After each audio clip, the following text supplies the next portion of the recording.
Welcome to the 2011 USA Ultimate Club Championships. We're back on our first Sunday play of the mixed division finals. Got a San Francisco matchup between the Polar Bears and Blackbird, both out of the Bay Area. My name is Kyle Weisbrod. I'm here with Topher Davis and Megan Multeney. Megan, tell us a little about this game and what we should be expecting. Well, we've got Polar Bears in finals again. They're coming back looking to defend their national title. They were virtually unknown, a new team last year. They've been working together, practicing a lot, getting a lot of repetitions with each other. So they're looking to really use their team chemistry to come out against this Blackbird team. Blackbird, a new team this year. A lot of kind of star power coming out of Revolver and Jam, as well as some previous Zeitgeist players. So they're going to look to be using their big throwers, their big talent to win over this younger Polar Bear squad. Yeah, we were talking to the Polar Bears and Blackbird before the game, and what it sounded like from the Blackbirds, from both sides really, is it's kind of this young versus old matchup. Polar Bears has a lot of young players. They're going to be working, really focusing on their legs, the fact that they're going to be running a lot, while the Blackbird has a lot of older, one of their captains was saying 8 more years of throwing experience. So in this win, that's going to come up big, where those old guys are going to be focusing on their throws. They're going to be doing it with their throws instead of their legs. Yeah, and I don't know if we mentioned it or if you can see it up here in the booth, but we have quite a windy game today. It's going to be a crosswind coming in, around 20 miles per hour with gusts even higher than that. So we're definitely going to be seeing some zone. That's going to make things really interesting out there. So Megan, Polar Bears, the defending champions, who are the key players that we should be looking out for on that Polar Bears line? So definitely want to look out for their two captains. They started this team. We've got Greg Marliov, number 9, and number 82, Anchi So. They're kind of their big players. Anchi playing for Cal. She's she's one of their Callahan. She was their Callahan nominee this year. She's a really tenacious defender. They also have a couple pickups that they didn't have on their roster last year. They've got Jimmy Chu, kind of out of retirement, of old sockeye acclaim. So he adds a little bit of star power to this team, as well as Maria Medeiros, who's fresh off winning a college championship with UC Santa Barbara. She's going to be looking to be a big target downfield for this Polar Bear team. On the other side, Topher, who are the big Blackbird players we should keep an eye on? I know they have a lot of big names out there. Yeah, the big players out of Blackbird are going to be number 1, Brian Garcia. He's a big thrower at a lot of games this weekend. He's just taking control, and what I've been told is if Brian Garcia has a good game, if he doesn't turn the disc over, then Blackbird usually wins. You're also going to see a lot of defense from ex-Revolver player Tyler Grant. Now, Tyler Grant might have the biggest calves in the entire Ultimate Division. And hopefully we'll get a few shots of those. But we'll see a lot of play from them. And unfortunately, I'm unsure of who are going to be the dominant women on Blackbird. But you can't not mention Anna Nazarov. Nazarov, huge for them. She'll put it up big. She has big throws. She's also a very good receiver. Jamie Newer on their offensive line. She's a handler. She'll be in the backfield as well. This should be a really classic game. We've talked all weekend long about kind of this dichotomy in the mixed division, about teams that are mixed teams that have been playing mixed for a long time now. Polar Bears have been doing it for 2 years, but they think of themselves as a mixed team. On the other side, you have a team like Blackbird, players who are becoming out of the open and women's division, who are combining, particularly this year, a world's qualifying year, putting together that team. Do you think, have you seen chemistry differences between those two types of teams this weekend? I think we talked about that, being an issue. Blackbird, when we covered their game yesterday in quarterfinals, and they were looking strong. Their O-line had very few turns, definitely connecting well. These players, although they might be a first-year team, a lot of them have played together before, in other teams, other clubs, in college. So they do have kind of that, that core kind of foundation to build on. But Polar Bear is saying that they are practicing a couple times a week, and that they do it not just to come out here and win a national championship, but for the love of the game and for the love of getting better. And Blackbird, not a practicing team, kind of put together solely to get this championship title and the bid to Japan. It'll just be really interesting to see kind of how their two different approaches to the tournament are going to play out. So Blackbird with the disc is Tommy Hendrickson on the line, number 12. For Blackbird, they're going to be pulling to Polar Bears in white. Here's our opening pull of the finals of the 2011 USA Ultimate Club Championships in the mixed division. It's a short pull, lands about the brick mark with some float. Polar Bears comes out in a horizontal offense. You see Daniel Naru right in the lane. That's number 1 with the disc for San Francisco, for the Polar Bears, Scott Roeder. And the disc goes up to Robot Naru, makes the bid. That's number 10 for Blackbird. That is Nate Kinski with the D. It looks like there's going to be a foul in the throw. And coming back, not contested. So the thrower here is Eli Kearns, being marked by Tommy Hendrickson. Kearns a big thrower for this Polar Bear line. Now Blackbird doesn't have any of those big names that we were talking about before the game. I wonder if they're saving them for offense. They want to keep that offense smooth, be able to keep working the disc without any trouble. On this defense, you know, I'm sure they have very strong players with big matchups out there. Jimmy Chu on Polar Bears, he's going to be big out there, as well as number 5, Daniel Naro. So turnover from the Polar Bears, and now Blackbird has the disc. That's Dan Hodges behind. He's working, and Tommy Hendrickson puts it up. Has a receiver wide open deep, and Blackbird on the board first, 1-0 with a break to start the game.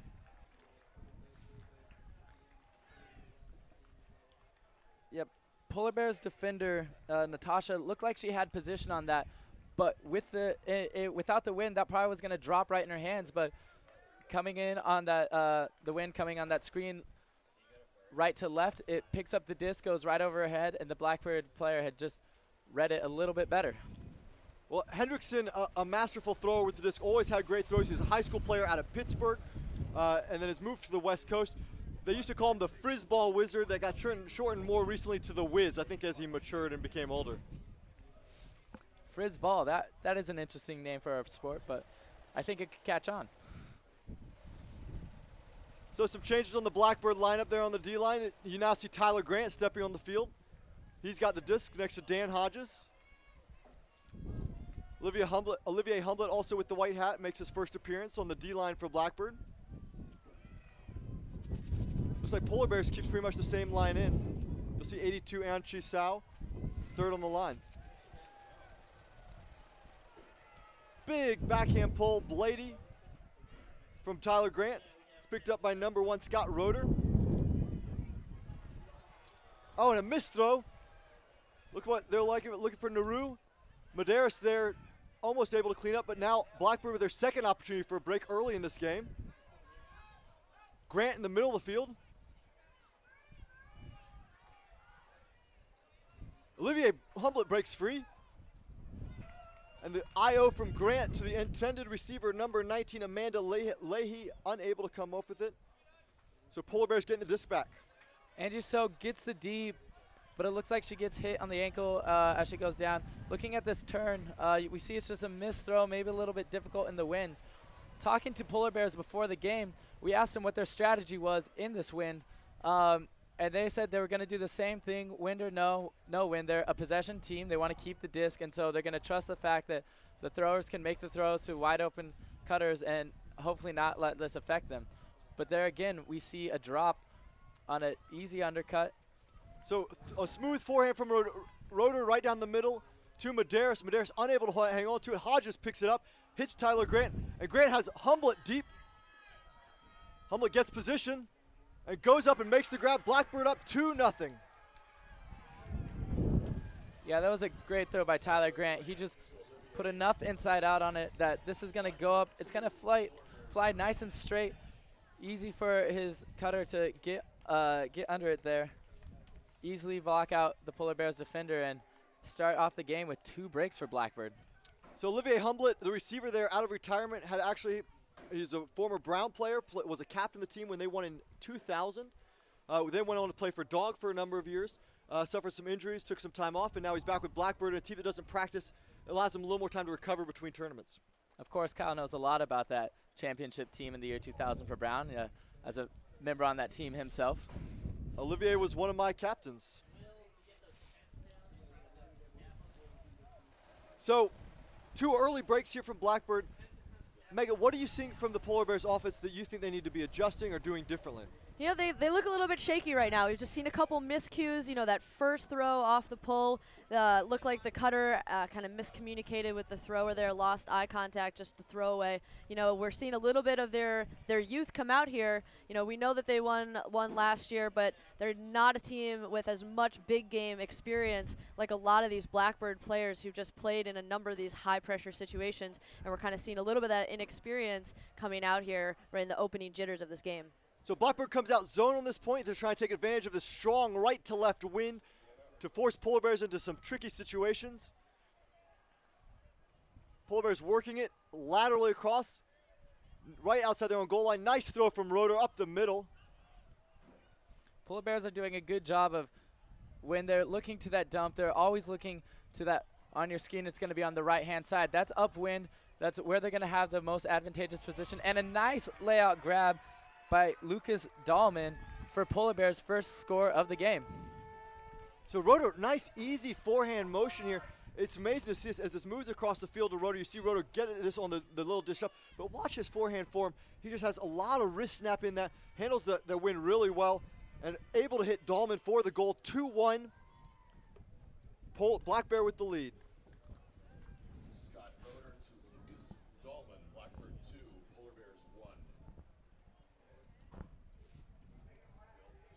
Getting a little closer look at this throw, you can see it's a nice step out. That is a strong snap. The throw starts out with an inside out, but as you can see, the wind pushes it, so it's starting to curve down. And Dahlman has to make a nice play on it, kind of adjusting to that disc starting to fall away from him. So now we get a first look at Polar Bears' defense. We'll see how they're able to respond to kind of this pressure early in the game. Polar Bears playing some tight lines with their women's. We see number 14, Maria Medeiros, out there for her third straight point in a row. So very nice pull from Polar Bears, putting Blackbird deep in their end zone. Blackbird working with a lot of guys who have former national level experience in the open division with Revolver and Jam on their O-line. Throw goes up nicely in the wind to Boo Garcia. Garcia puts up a nice backhand. That's Nazarov. Nazarov trying to track that, but the wind picks up too much. Medeiros on the D there. Nazarov and Medeiros, longtime competitors. Nazarov obviously having played her college ball with UCLA, and Medeiros at UC Santa Barbara. So Adam Ratty picks up the disc.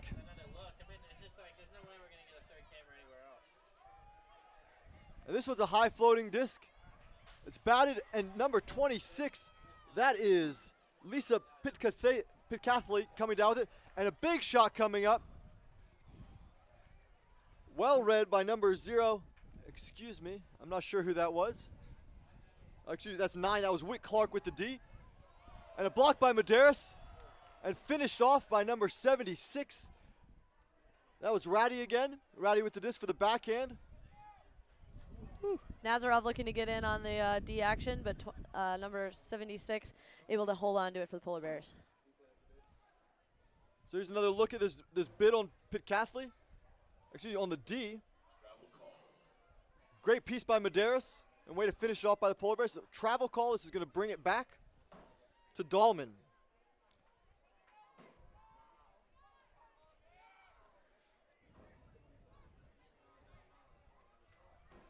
Dahlman marked by Adam Scow.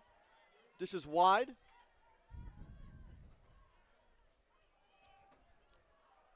Polar Bears works it to the right sideline, the upwind side of the field. Medeiros with the disc. Medeiros with a low forehand.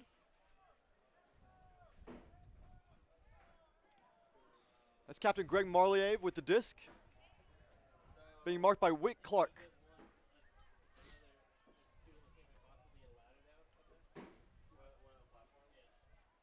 So big opportunity here for the Polar Bears, looking to score in the upwind end zone. Marliev with the disc, looks for the IO across the field. That one is caught by number 13. That is Taylor Leahy with the goal to make it 2-2, tying it up, and a first break for the Polar Bears. We're going to get another look at that goal here. Greg Marlioff just doing a nice job to be patient, hit that around. Finding number 13 in the end zone. That's Taylor Leahy. Yeah, Taylor Leahy does a good job. He's He's set up as that second dump, even with Greg at the start of the point. He breaks up line and then is able to make kind of a 7 cut as he breaks up line in front of the disc and then just pops out to the dead side where Greg is able to throw a nice inside-out break from that upwind side. So it's a nice fast throw. Really tough for the Blackbird defender to make an adjustment on it. So Polar Bears showing that they kind of could work out those first few point jitters, come back and let their D play big for them. You know, that nice big play by Marie Medeiros, that's kind of her signature style, the very acrobatic, very athletic player. You know, she's lays out on both sides of the disc, doing a good job to put Polar Bears in a great spot to get us their second break. So the Blackbird O-line back on the field. You know, we got an opportunity to watch Blackbird as they played 7 figures yesterday. Blackbird started off with a lot of with using their men a lot. They started integrating their women laying the point. What you'll see a lot of, here's a turnover as Whit Clark tries to hit Garcia. Looks like number 13 from Polar Bears gets in the middle there. That's Taylor Leahy again. Let's take another look at it. Leahy just in there, and they convert for the goal quick. That's Leahy hitting number 10, Charles Denby of the Polar Bears, and so they get their second break back right away. That's 3 consecutive scores for the Polar Bears to take a 3-2 lead. Yeah, Polar Bears get this turn. They go at it immediately, and it's just a nice cut to the break side and good inside out backhand break throw. And Polar Bears 2 breaks, tied up in breaks. Now they're back on serve and up 3-2. Well, I'll be honest, guys, when I first saw those first 2 points with Blackbirds coming out with 2 consecutive breaks to begin the game, I was concerned this game was going to get out of hand very fast. Polar Bears not letting that happen. Yeah, they're doing a great job to stay in this, come firing back on all cylinders. You know, I think you see that drop there from Brian Garcia, something we're not used to seeing from him. And Polar Bears, you know, doing a great job to convert and capitalize on those situations. You know, we'll see how many turns they're able to generate. You know, this is a very solid Blackbird O, but a great job there to just use that field position to their advantage. So Marlev with a very big inside-out pull. He hangs that one up too much in this big wind here down in Sarasota. So it'll be brought in the middle of the field. I don't even think that one passed the brick mark. Yeah, it looks like Blackbird's going to start in the middle of the field. Maybe a few yards past the brick mark. It's not an awful position for them to start in. So Scout with the disc. Blackbird's in a horizontal offense here. Scout looking to the reset. That's Whit Clark with the IO up to Garcia. Across the field to Jamie Newer. Newer marked by Medeiros here. We're going to get to see that again. So Newer here within the red zone, only about 12 yards outside the end zone for the Blackbird. Blackbird hits number 6, that's Daniel Gillick. Gillick fakes. And Newer cutting up line. Looks to the second dump option, high stall count. And Gillick finds Whit Clark for the goal inside out. Looks like there's a call. Stall is called. Looks like the 2 players are discussing it. That's number 24 from the Polar Bears, Robbie Merck on the mark. Yeah, that was a good job by Robbie Merck out there. The goal counts, but it was still a good job by Robbie Merck out there. After he saw that the upfield throw was shut down, he takes a step off. He really takes away that backfield throw. So Blackbird thrower, not Brian Garcia. Gillick, yeah, so Gillick has to look towards the end zone where there are hopefully more defenders. That works out for the Blackbirds, but it's still a great defensive positioning. Blackbird doing a good job, Polar Bears doing a good job there, stifling it on the goal line, but Blackbird able to score it. Observer Greg Connolly stepping in to overrule the stall. Greg is the head observer for the game. He's joined by Lauren Beckman, Hank Carey, and Steve Wong.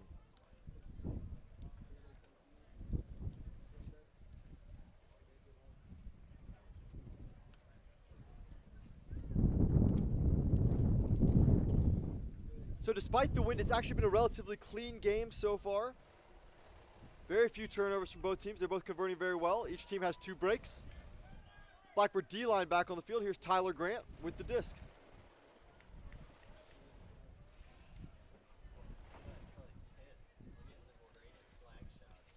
Grant with the pull.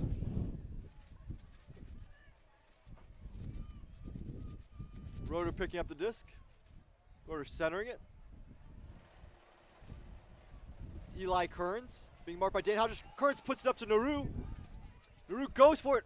Oh, great effort by Naru, unable to come up with the wind, pushing that one down.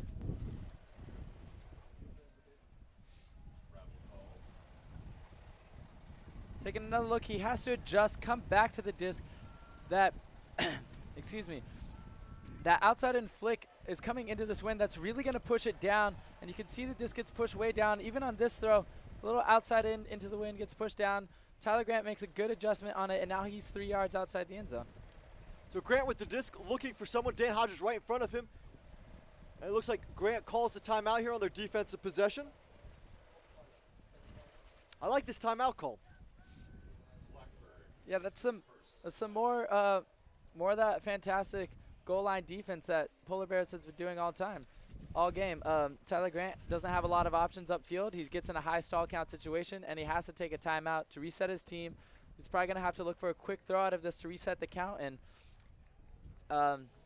the Blackbirds are trying to punch it in for another break. So yeah, I think good call here by the Blackbird, or by Blackbird. You know, this is a situation where they're in a position to break. You know, get a extra point on the board. You know, the wind still a crosswind, but there seems to be a slight downwind advantage from that far end zone. So this would be a big break for them to come out early in the game. So as the timeout ends here, Grant going to pick up the disc.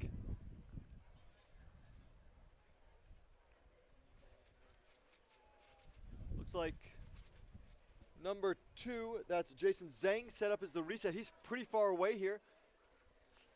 Stall count pretty high. Rotor on the mark for Polar Bears. You see Dan Hodges set up as the first person in the stack for the Blackbird offense. And Zhang making the first cut, and the IO break to Hodges. Hodges can't hold on. So Polar Bears wins the timeout. Rotor picking up the disc, and Naru going right at it, and Rotor puts it up to him. Grant on D. Naru reads it a little too far under. It goes over both the defender and Naru's heads.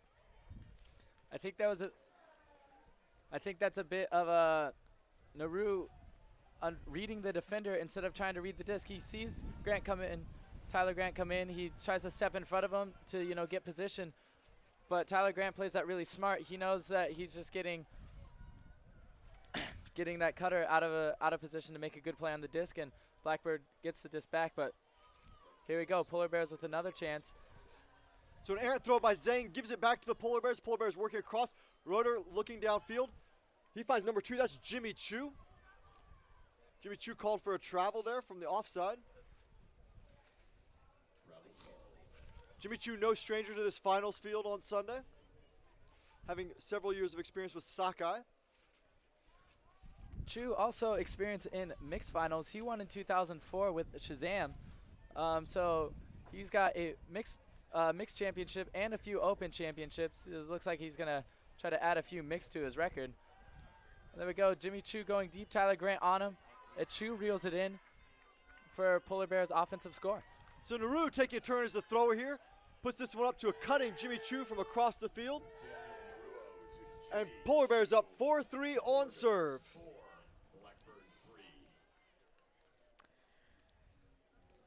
That's some of that great fundamental deep throws that you want to see. The disc is on the sideline, and Jimmy Chu's coming from the middle.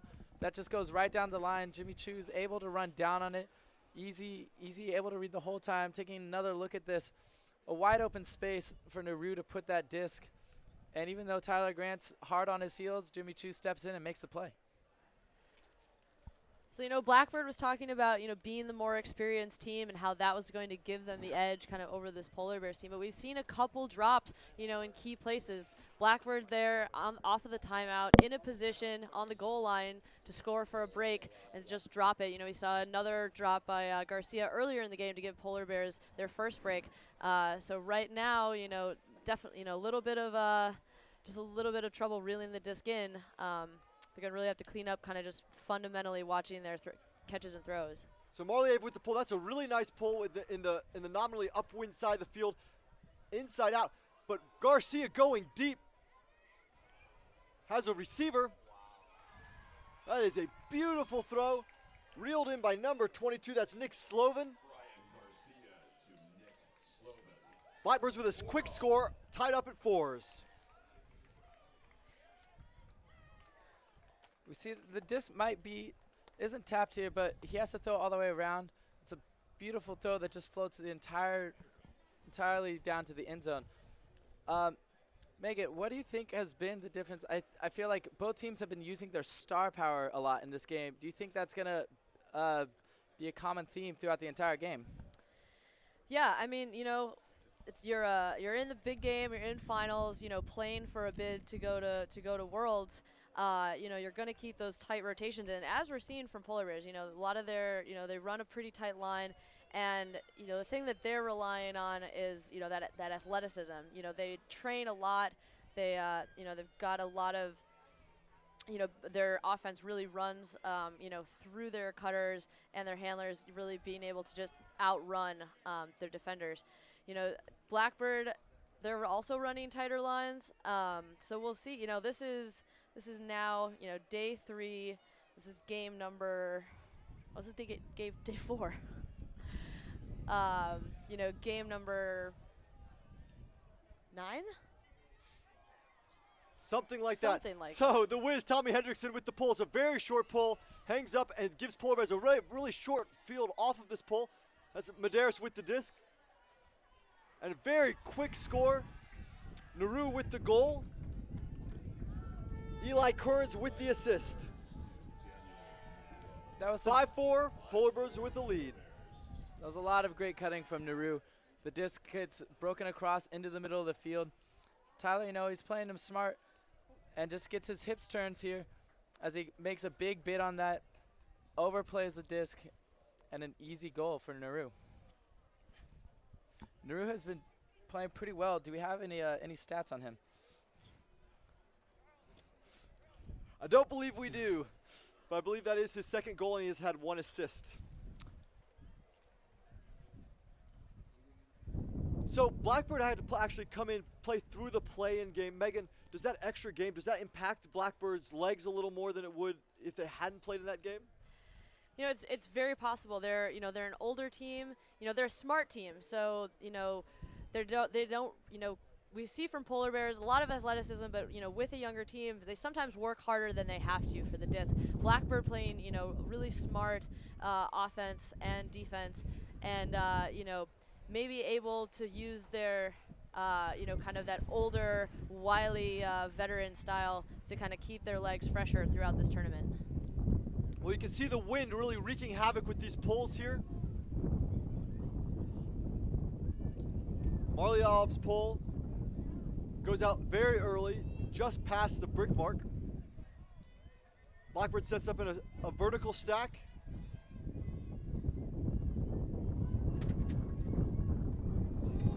Scow with the disc, Scow out to Whit Clark, and Whit Clark with an easy layup to Anna Nazarov.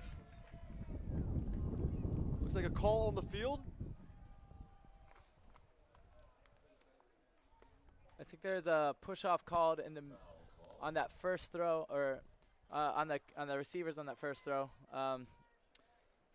Greg Marlier saying that Whit Clark had pushed off him to get open on that inside break. So with this wind and both of these teams struggling to pull, so no foul called. Looks like the foul was actually called on the throw. So the goal stands to Nazarov. So Whit Clark with the assist and tied up at 5s. So given the difficulty both teams seem to have pulling up wind, does it make sense that they start, going off sides so that on the second offsides, the disc gets put in at midfield? If they can't pull it past midfield, maybe that's an advantageous strategy for them. That would definitely be thinking outside the box. Innovating the game with a bit of those rule changes. I like so the observers seem to be a little confused here. Apparently no goal. They're trying to pull the players back on the field here. I think maybe head observer Connolly misunderstood when the foul was called. Interesting. So this one's going all the way back to Adam Scow. So this is starting the point over essentially. Well.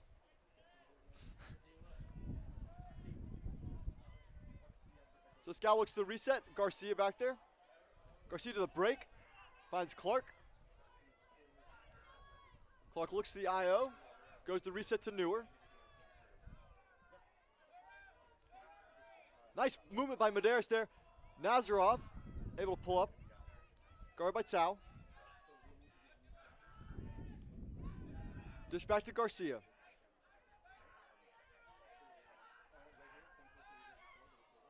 So Garcia to Scal on the break mark back here for the score to tie up at 5. So a lot of extra passes, but the same result. Blackbird score. So just a nice throw there, breaking the mark, getting around 2 defenders. Blackbird able to put it in for the second effort after the disc got called back on the previous score.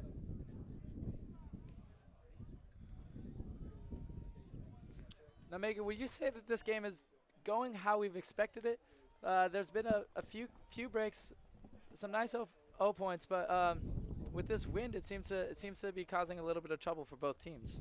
Yeah, you know, I kind of expected it to go Blackbird's way a little bit more. You know, they started out very strong, came out, you know, got a break right away, started up 2-0.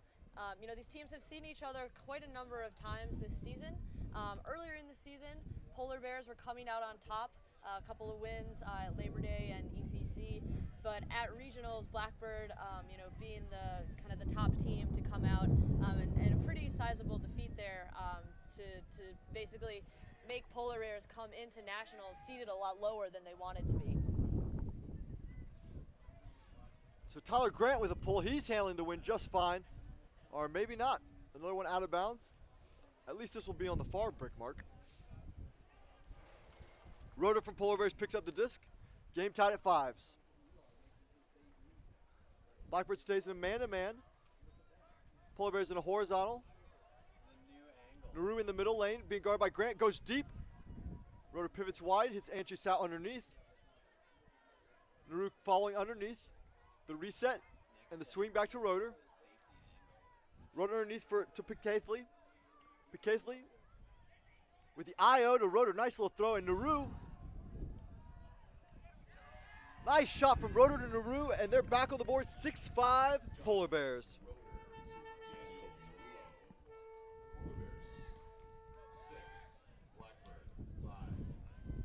We're going to get another look at that score.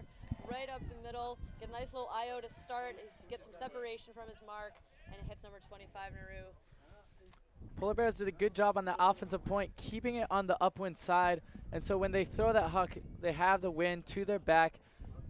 There's a slight risk of it being carried a little bit further, but it's still better than having the disc fall short and be at an easy place for the defender to get it.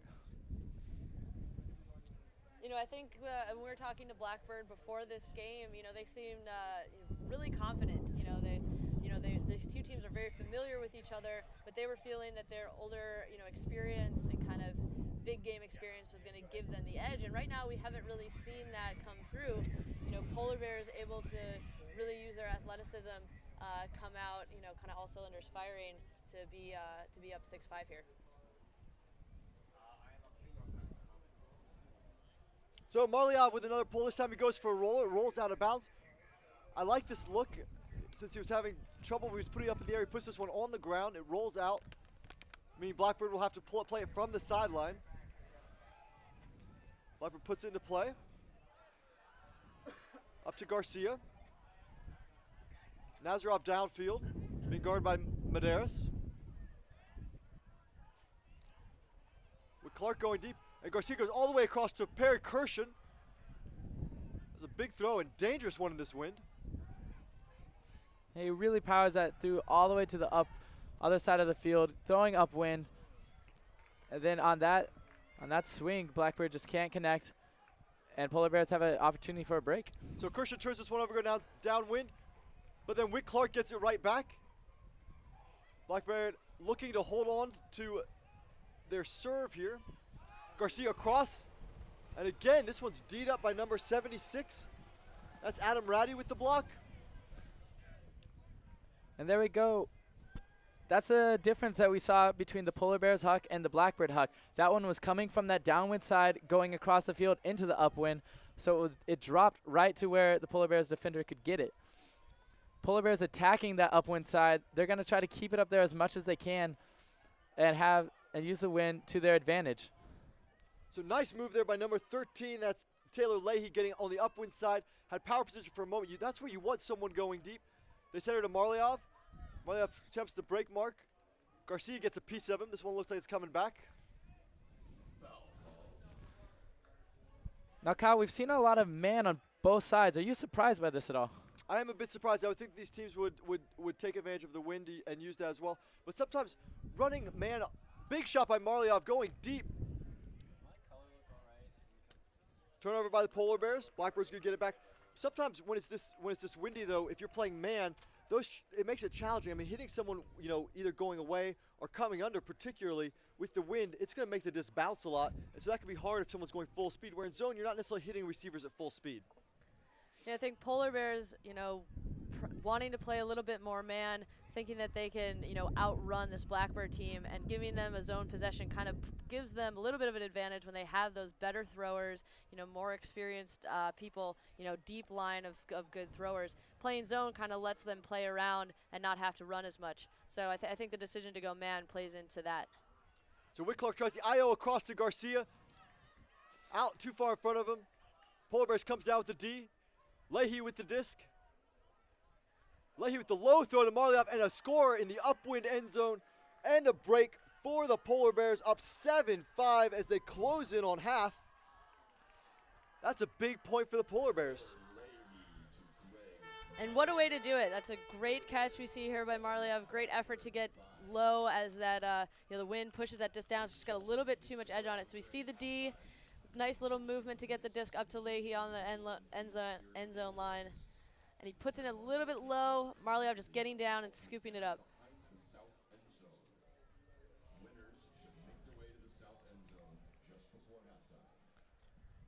So Polar Bears getting a break to put them in that upwind end zone, coming down on defense, looking to go into half, 8-5. This would be a good position for them. Topher, what do you think we're going to see here from Polar Bears defense? Just more of the same? I think Polar Bears is going to stick with man. It's been working for them thus far. And Blackbird doesn't seem to be changing too much in their line. They still are going to try to run through Brian Garcia and those strong handlers. But if Polar Bears can play heavy man, kind of take away those deep throws and force another short turn, then they're going to have a short field to work with and put this in for an easy break. So Garcia with the disc. Blackbird works with three guys in the back, three women downfield with one guy. Gillick downfield, Nazarov with the disc now. Having three women downfield gives Nazarov a lot of space to work. Oh, another turnover there from number 21. That's Adam Scow with the drop. And Polar Bears just steals that one away. And now they're going downwind with the opportunity to break for half. A good heads-up hustle play by Charles Denby there. He was just in a good position. He wasn't going to get the D initially, but as soon as he sees the disc pops up, he's right there to make the play. Oh, and a kind of miscommunication between thrower and cutter there. So Leahy there looking for Pitcathly. Pitcathly not sure that wasn't actually going, and Leahy put that one out. So Blackbird going to get another opportunity. Big break for them. So you can see Lisa Pitcathly kind of stop her cut there. She thought she might have been too deep, was going to come in, and just an unfortunate miscommunication to give Blackbirds the disc back, and Polar Bears have to earn it if they want to break this for half. So Blackbird, two upwind breaks there, getting to the upwind side of the field, and now they're working downwind for yards. Kershan with the disc. Kershan looking for a reset, has no one. Gets point blocked by Pitcathly, but it looked like there may be some contact on this. Kershan calling the foul. No contest. So the disc is coming, stalling 0. I think we're going to see the discus still in her hands as it gets knocked out. That's still a foul. And discus down. Brian Garcia doesn't contest. Polar Bears have a short field, less than 20 yards to put this in. So Kershan trying to hit Garcia. Garcia can't come up with it. And now Polar Bears burns the timeout. They really want to put this one in, going downwind. This is their second time out of the half, and they want to put this one in the end zone. Yeah, that's a real smart timeout for Polar Bears there. They can take half 8-5 and put themselves in a good position. How do you think they're going to set up coming out of this? Well, you know, they're probably going to look to, you know, work their mismatches. You know, right now they have some two really athletic women out there, Anchi So and Maria Medeiros. I wouldn't be surprised if you see one of them kind of cutting for the disc. That would be my best guess. The Polar Bears, we saw in the last year's final, they did a very good job of integrating their women in the play. Anchi So specifically having a big game, catching a lot of goals, and really showing how having strong women can make a huge difference in these mixed games. Well, this is a really interesting vertical angled stack here. I mean, it's a vert stack, but it's definitely angled from left to right as we look at it. Looks like they're actually trying to isolate maybe Pitcatley out front. Newer giving her a lot of yardage here. Leahy has to these throws. He can break this mark here. Whit Clark on the mark. So Pitcatley definitely looks like the first option. Goes back to Sue.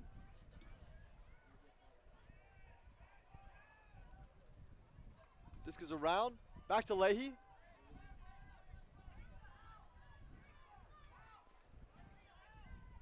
To Pitcatley.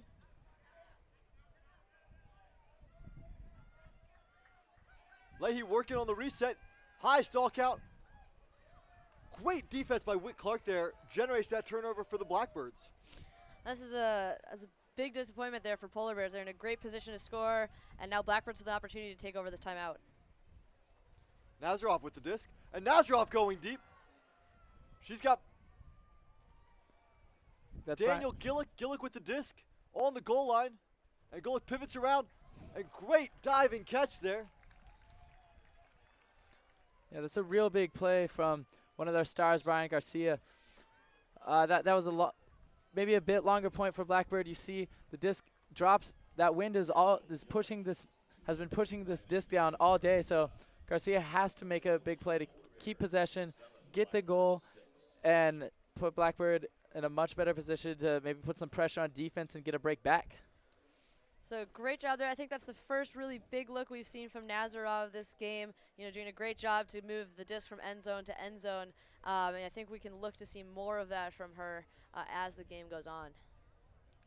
Well, credit definitely goes to Whit Clark there with the defense on Taylor Leahy on the reset, forcing that turnover and giving Blackbird the opportunity back.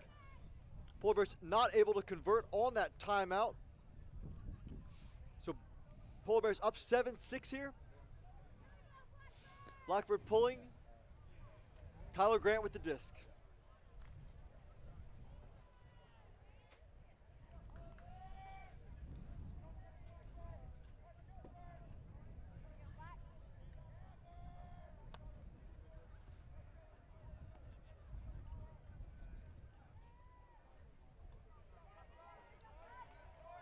Big bendy backhand from Tyler Grant. It hits the ground and rolls. Roeder picks it up. Centers up to Kearns. Kearns with the disc. Defensive pressure causes a turnover. Dan Hodges, quick pass to Tommy Hendrickson. And Blackbird gets their break back at 7-7.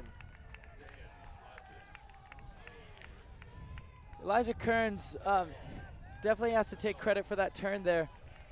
It was a missed throw, but I think that really happened early in the point. When he first gets the swing, he turns to look at the upfield side, and there's a wide open continue pass up to his other handler, but he looks it off, and by the time he looks at it again, it's covered, and he has to make a tough throw upfield. Polar Bears have been doing a great job of hitting that upwind side and really taking advantage of that, and they just kind of seem to forget their fundamentals there, forget that has been working for them, and it gives a short field for Blackbird to put that in. So a little bit of a momentum swing we're seeing as we're closing in on half. You know, Blackbird able to take a quick break back there, and looking to do it again to take half here, 8-7. So we're back on serve here at the USA Ultimate Club Championships Mixed Division Finals between Blackbirds in black and Polar Bears in white. You know, I love the colors of these teams and how they really represent the actual the team mascot, right? Well, you know, Blackbird is actually singular, and it's a bar in San Francisco. But yes, it definitely makes things a little bit easier out here. So big pull from Grant. Kearns with the disc across the middle of the field. Jimmy Chu, marked by Hodges.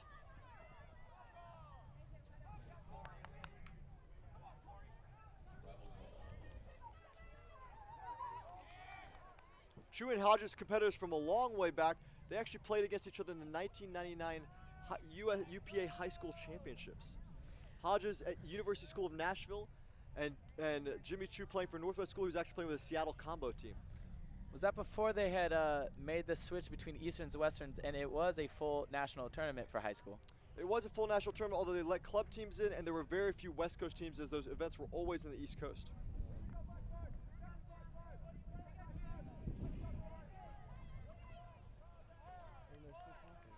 So as the two players discuss it, Hodges on Chu. Chu pivots wide. It's Natasha Wan with the disc, back to Chu.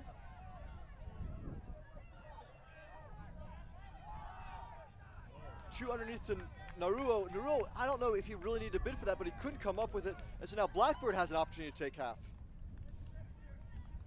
Yeah, this could be a big momentum swing for Blackbird, not only because they're going to take half, but they do it on 2 breaks.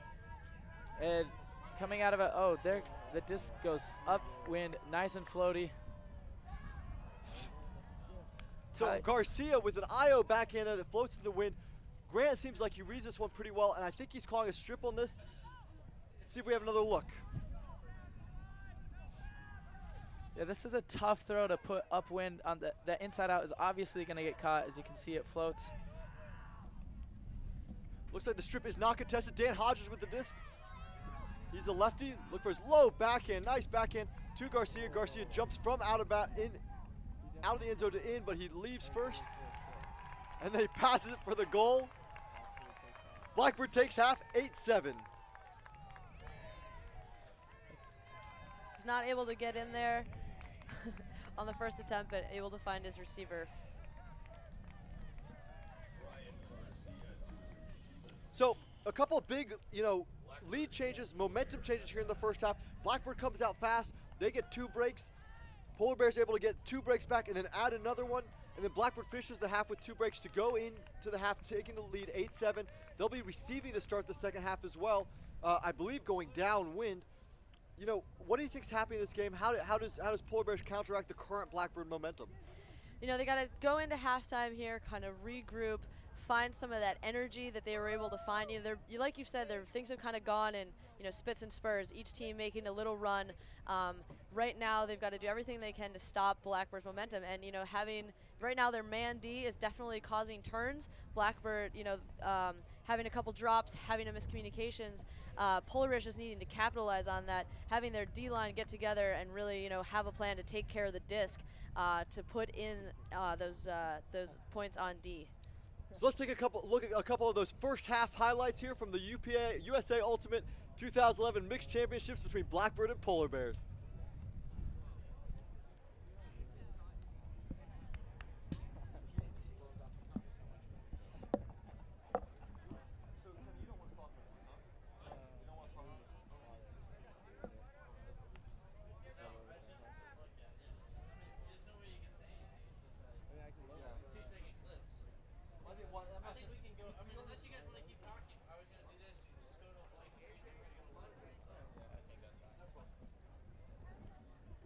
Division Championships for the second half of the mixed finals between Polar Bears and Blackbird.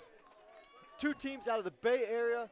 And Megan, do you want to talk for a second about Bay Area dominance, not only in the mixed division, but in all divisions here at the USA Ultimate Club Championships. Absolutely. So last year we saw a sweep for the Bay Area across all 3 divisions. Revolver taking the open, Polar Bears taking the mixed, and Fury, of course, taking the women's division. So far today we've already seen Revolver come down and winning against Ironside 15-10.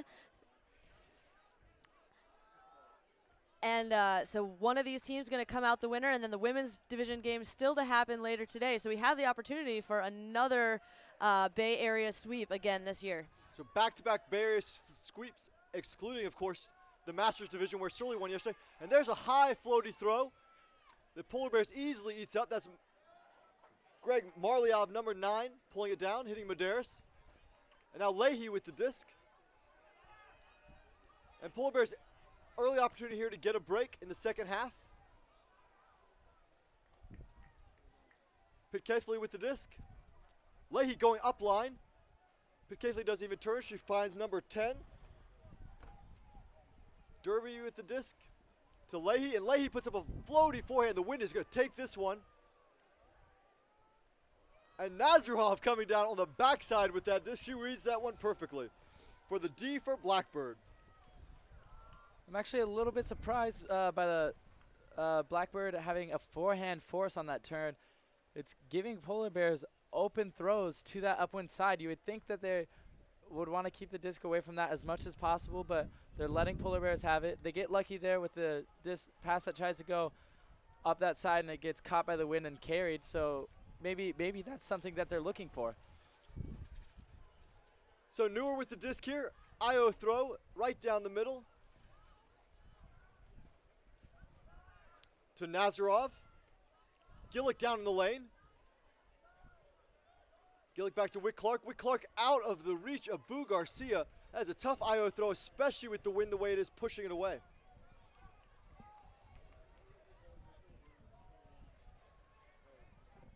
So Blackbird comes out forehand again. Maybe that is their strategy. They're trying to get them to throw those open side throws with the wind and push it and give chances for the defenders to get looks.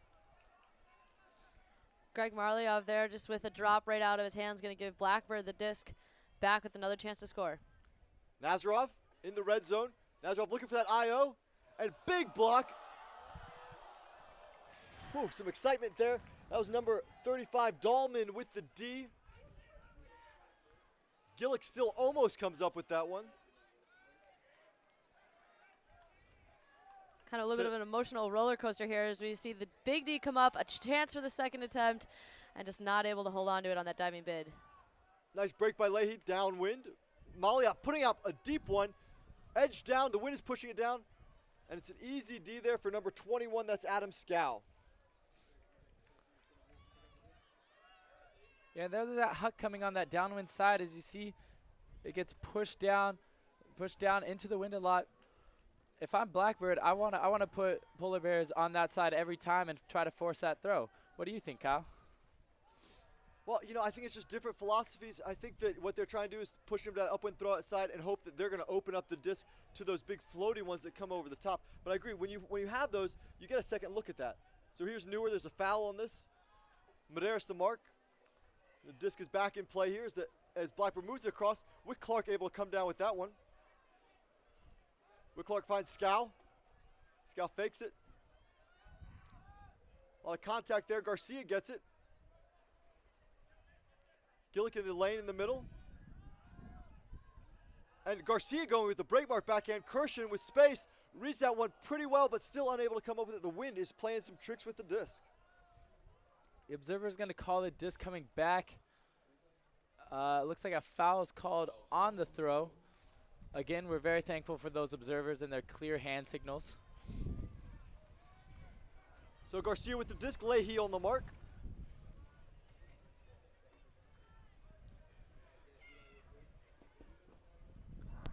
This is going to come back at 0. Blackbird able to get the first break at half, which would be a huge momentum, like keeping the momentum in their favor.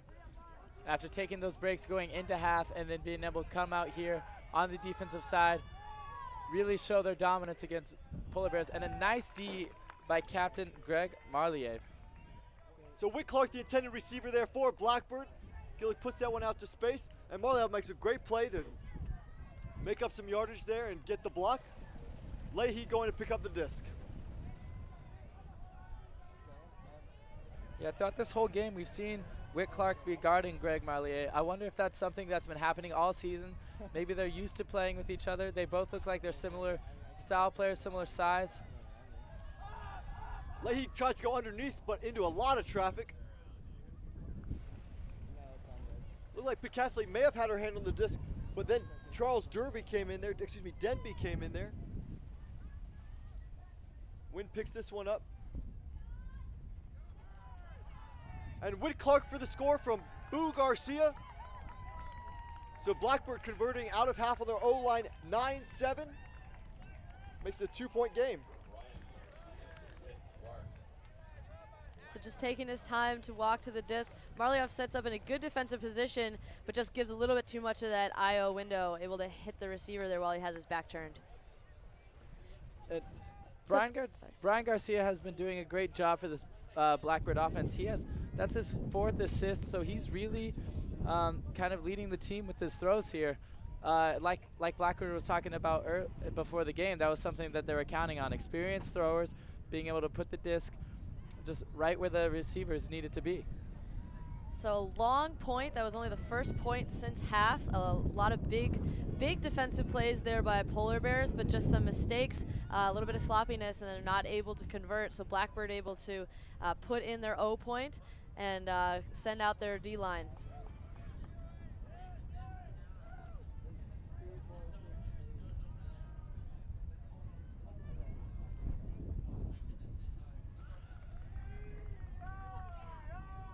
So Tyler Grant with the disc, ready to pull for Blackbird. This one is not going to land in bounds.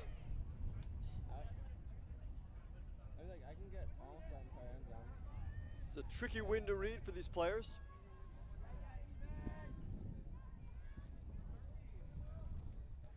Yeah, with this crosswind, you really have 2 options. You can try to throw that inside out, putting the body of the disc into the wind, having it risk catching it and floating, or you try to put that outside in where it's just going to get pushed down the entire time.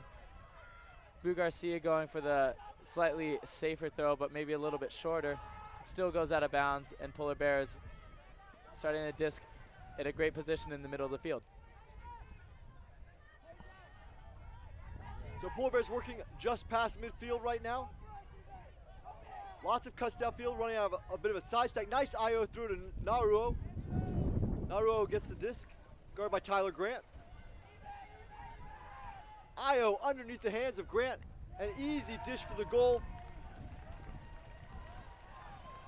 To bring it within 1, 8-9. Blackbird with the lead. Kearns with the goal. That was Adam Rady with the assist.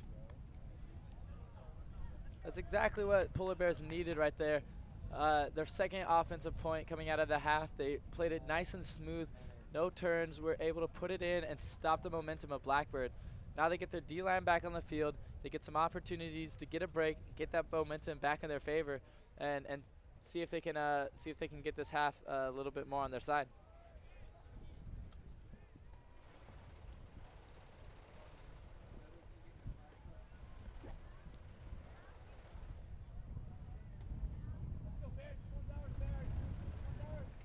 So these upwind points are especially important for Polar Bear. They need one of these upwind breaks, and then they need to convert a downwinder to actually take a lead here in the second half. Do you continue to play man defense in this situation? I think they do. You know, I think I mentioned earlier that, you know, they know Blackbird's throwers. They know that playing a zone really plays into what they're good at, you know, letting their players just kind of have some space, not have to work hard to get the disc. And when they play man with that clamp down defense, that's when Blackbird has been making those mistakes. And we see right here one of those mistakes with Greg Marlioff coming up with a big D. So Slovan with a turnover for Blackbird. Ready with the disc. Polar Bear with an opportunity here. Dahlman with the disc. Back to Rady.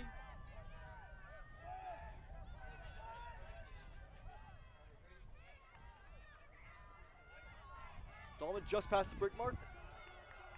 Looking for a reset, finds Marliov. Marliov has Medeiros. Medeiros just outside the goal line, being marked by Newer. Medeiros going all the way across. Hits Dahlman. And Anchi Su wide open.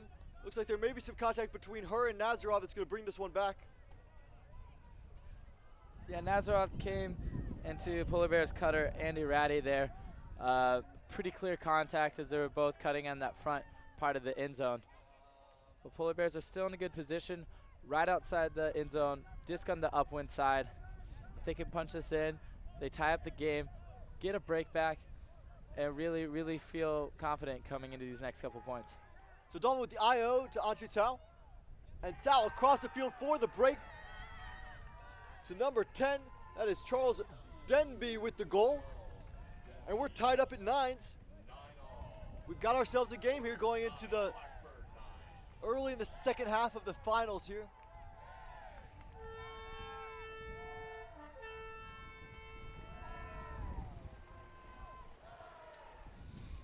So right now, Polar Bears D-line looking sharp and, finding that turn. Blackbird just struggling a little with the tight marks, in this windy situation. They're not able to have every throw that they want. They have these big-time throwers, but when the wind makes certain throws, not an option, it really closes down some of the windows downfield to hit cutters. And right now, just a lot of, kind of sloppiness is getting Polar Bears those turns. Now, Megan, we've talked a lot today about kind of the momentum swings, the big runs on both teams. What do you think it's going to take late in this game for one of the teams to clamp down and get up a few leads and not let the other team come back? It's hard to say. Right now, we haven't seen one team show that dominance. We've seen, a little bit of spurts. I think in the end, it's going to be the team that, makes the least mistakes. Right here, we see another mistake that's going to cause Blackbirds to have to take that disc on the side of the end zone, giving Polar Bears a huge advantage defensively. So Whit Clark for Blackbird working out of the corner here. Find Garcia still in the end zone, still in the downwind side. Garcia puts one out to Nazarov. Nice shot. Nazarov with a big play. So Blackbird able to work out deep of their end zone on the downwind sideline. Nice shot by Garcia to get him out, and nice play with by Nazarov there to retain possession.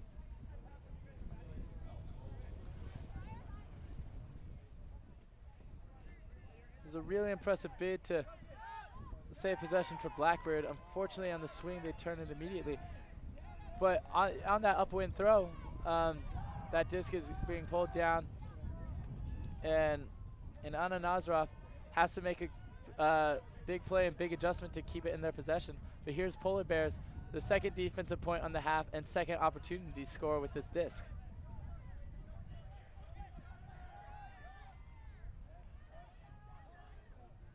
So Polar Bears works it in right just a few yards outside the end zone. Denby with the disc. Denby back to Leahy. And Leahy back to Denby.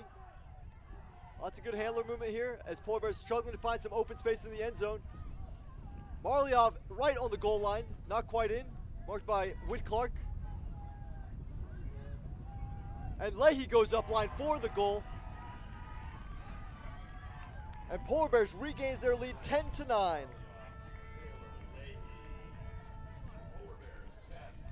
Here we go. This is a lot of great movement by the handlers.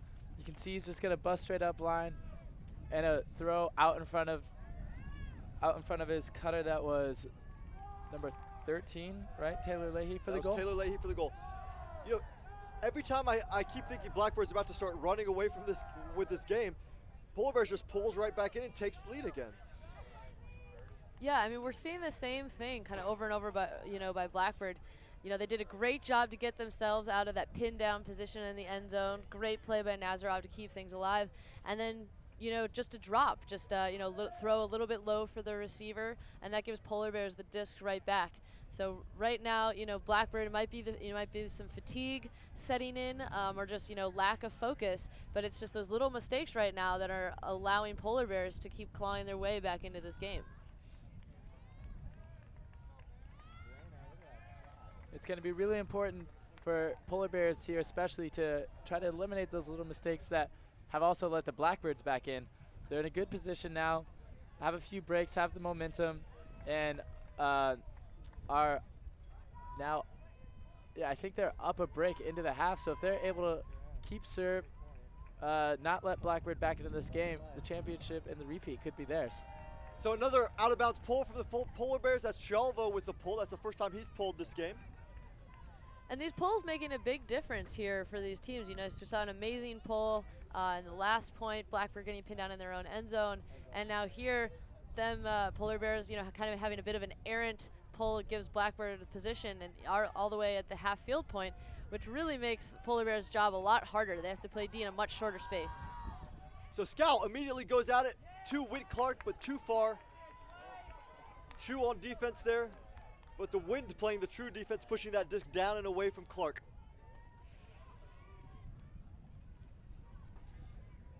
So just huck look right off the pull, right over the receiver's head, and the wind just takes that and it dies, unable to make a play on the disc.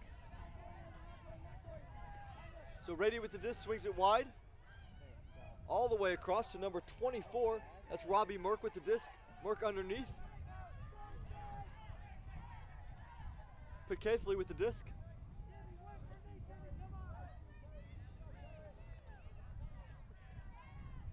Put Caithley around. And a big shot from Chalvo. Finds a wide open number 76 Rady right outside the end zone.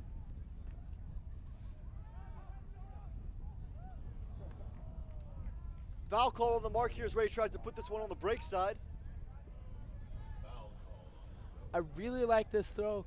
Oh, we're gonna get another look at the foul there. I really like the throw that Polar Bears took here. Typically, they've been trying to hit. They've been doing a good job staying on the upwind side, but they're still trying to hit those receivers in that same third of the field. That time, number 76, Adam Rady, was in the middle of the field, and as soon as that disc went up, he made a good adjustment, getting to that left side, knowing that the disc is getting pushed over there, and he makes a nice catch right outside the end zone, and another break opportunity for Polar Bears. Well, this is a big one. They've scored the last 3 consecutive points, 2 on breaks, and they're about to score on the upwind end zone here. Rady with this just a couple of yards out. Ready pivots, hits the reset to Chalvo.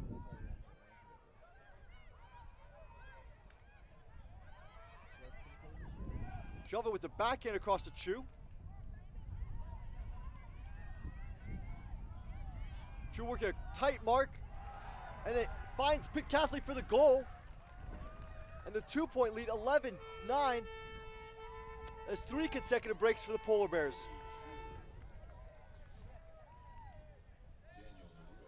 So Jimmy Chu with the disc here, just showing a lot of patience, sticking with his cutter. She beats Jamie Noor, comes back to the inside, and able to make the nice play to put Polar Bears up 11-9. So Polar Bears burn a timeout here. They want to adjust and figure out, you know, maybe just take a second, figure out what to do differently to start getting some points to the board. It's a long, dry run for them, 4 consecutive points in a row.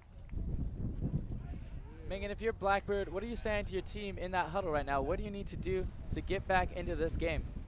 Well, right now, you know, Polar Bears, you know, neither team really looking completely dominant. We've seen these runs go back and forth, but Polar Bears clearly looking more athletic, more fired up right now, and taking care of the disc. Blackbird here needs to maybe think about coming out with some sort of set play or some, you know, string to kind of get their flow back, find those, you know, find that possession game, and go, you know, score an easy O point upwind so that then they can put in a D line going downwind here. Their O players have been playing a couple lines in a row. They really need to just work this one so they can get their legs out, get some rest, and get their D line in. Well, so interestingly enough about that, Blackbird had 2 huddles there, one for their women and one for their men. So obviously it's not a team strategy thing that they're adjusting between that timeout.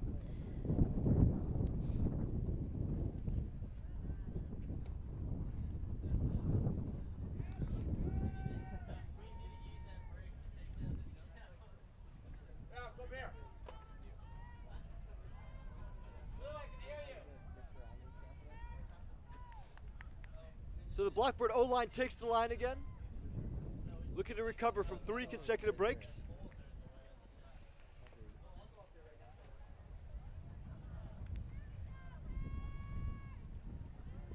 Working upwind with a strong crosswind. It's a right to left wind, which effectively makes that far end zone the upwind end zone. Wick Clark picks it up on a roller, finds Scow. Polar Bears forcing the downwind side. Nazarov gets it. Little IO break there to Garcia. Garcia with another break upwind to Wick Clark.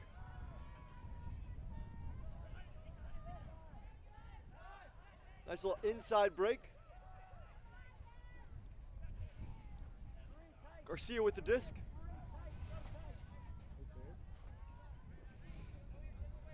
So what we see is a slightly dangerous thing for forcing this backhand going up this field, where Blackbird on the turn, they've been typically forcing forehand, which we've been kind of criticizing a lot. With this backhand force, when Blackbird breaks it, they're not only getting it on the upwind side, but they're getting the full other side of the field on the live side. So maybe with that flick force, they're trying to keep the live side in a contained area. Here we go. Polar Bears going for a deep hook, not getting it. So Medeiros gets the D for the Polar Bears. Polar Bears go right at it, and they turn it back over. So now Blackbird has the disc. But as opposed to being in the red zone, which is where they were before the turnover, they have to work 65 yards back upfield. Wick Clark with the disc. Going to Garcia, look for Garcia to look deep here. Gillett coming underneath. Nazarov wide open as entry south poached off in the lane. Nazarov getting the disc. The downwind side of the field.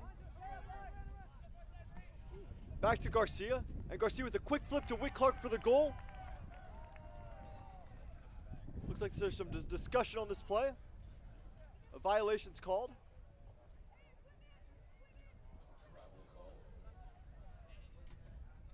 Looks like the call is a travel call. The observer overrules it, and it is a goal. Garcia to Wick Clark. They're calling that a travel because Brian Garcia's left foot, typically the pivot foot, was standing outside of the field of play. His right foot was inside that line, and because he didn't make a pivot, Polar Bears can't really make an argument about which foot is his pivot foot. So that's why the observers are going to uphold this. We see Brian Garcia come down. He steps. He has that right foot inside, and that left foot is out of bounds. Typically, if he were to move that right foot, that would be a travel. He wouldn't be in the field of play. But there's nothing that says you can't have nothing that says you can't have any part of your body out of bounds, as long as one part is in bounds. So Blackbird down 10-11, but working downwind now. Tyler Grant, the puller for Blackbird. I'm sure they're happy to have their D-line back on the field here. Absolutely. Their O-line was out there for a couple points in a row. Definitely good to give them a little bit of rest here. So Grant with a big OI pull. He's putting these downwinders inbounds. Looks like an offsides call on Blackbird, the defense. That's their first offsides.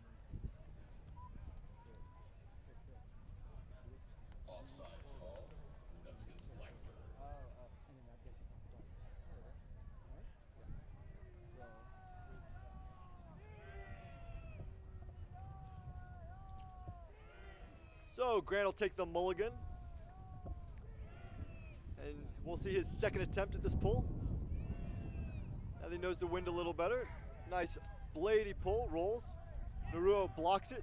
Rotor picks it up.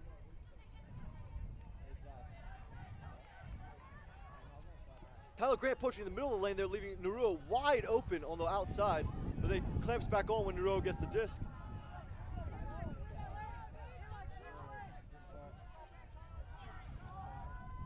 Polar Bears offense working to spread it, going on the upwind side. Again, Blackbird pushing them upwind, and Rotor takes a big shot. Plays the wind perfectly there as Eli Kearns pulls it down on the goal line, fakes the lefty backhand, and then goes over the top with the lefty backhand to number 76, Adam Rady, for the goal to make it 12-10.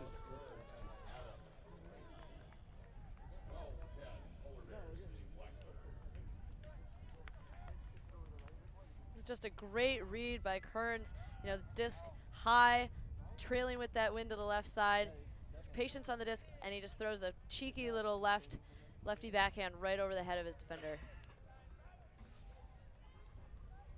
That's a very impressive point there for the Polar Bears. An offensive point, putting it in strong. This is what we were talking about, Megan, earlier in the day when we said that one of the teams just needs to play smart. They can't make those little mistakes to let Blackbird back in, and I think Polar Bears did that very well. They're definitely looking like the sharper team right now. Blackbird looking like they're struggling a little bit more, but I wouldn't count them out. You know, we've seen it's been a couple points here and there, and there's still a number of points left in this game. You know, Polar Bears really needs to maintain this strong kind of firiness on D and chilliness on O that they've been having the past few points in order to take this to the game. So we see another nice downwind pull from Marliov. Offsides though, calling the Polar Bears. So that's all of the warnings that we have for offsides. The next offsides penalty is actually offsides that's called will result in a yardage penalty. Well, Kyle, maybe now they have that opportunity if they have to do another upwind pull to take advantage of just one offsides, put the disc in the middle of the field, I think the majority of their pulls are making it past midfield, but from this side of the field, from that upwind pull, but not by much. Garcia picks up the roller, hits Scow, and back to Garcia. Again, Blackbird going with that 3 men in the handler set, only 1 man downfield. It's number 22, Nick Slovin, is the man downfield, and that's where the contact is called. He's working against number 35, Lucas Dahlman from the Polar Bears.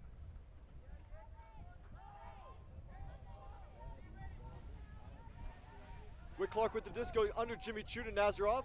Nazarov on the upwind side. She's looking for a big shot. She doesn't take it. Resets to Garcia. And now Garcia going deep. Looking for Wick Clark, but Dahlman just steps back off Slovan and knocks that one down. Polar Bears with an opportunity here to take a 3-point lead, their largest of the game. Blackbird said at the beginning of the game that they wanted to do this with their throwers, but one of the problems with relying on those throwers is they have to take those deep shots in maybe situations where they don't want to. And we see there they're taking a deep throw and it doesn't work out for them. So Marliov going at it. Anchi Sal tries to bid. She was not the intended receiver there. Pitcaithley was the shot that they were going for, number 26. So Blackbird getting the disc back as Adam Scow jogs over to pick it up.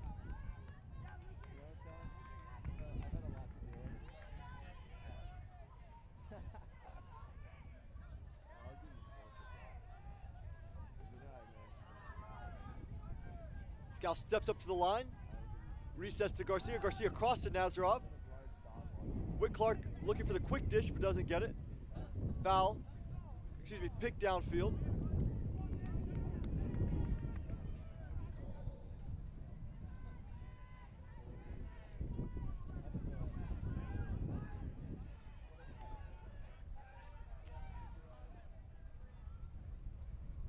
Violation called. Just a reminder, if you weren't already aware, we're going to be doing our coverage of the women's finals. That's going to be San Francisco Fury versus Seattle Riot coming up here at 2:30 Eastern Time. So we hope you stick around for that later in this game, later in today. Wick Clark with the disc being marked by Jimmy Chu. Resets to Garcia.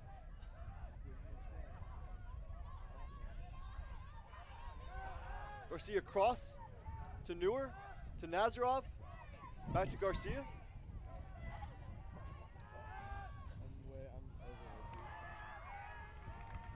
So Scow drops the disc and gives Polar Bear another opportunity going downwind. Chu to pick up the disc on the upwind sideline.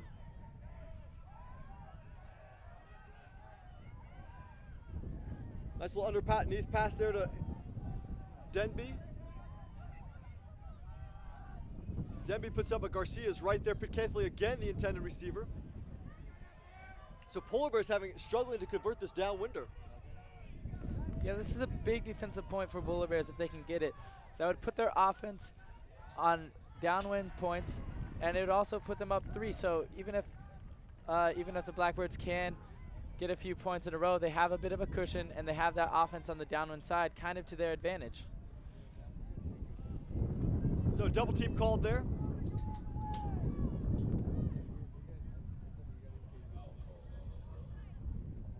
Excuse me, a foul called. Could have also been a double team. Scow with the disc. Scow looking to put it. Holsters it though. Garcia with the disc. We're against Marliov. Marliov with the inside break. Wick Clark back out to Garcia.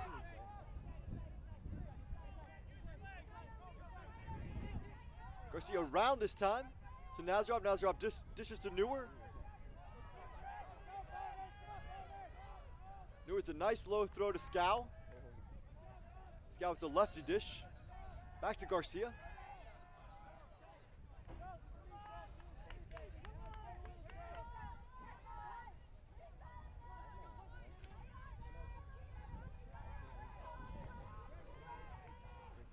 Foul call on Marliov here. Gets checked back in. Garcia with the disc. Cross to Newer. And downfield. Scow puts one up. Jimmy Chu with the D. Wick Clark, the intended receiver.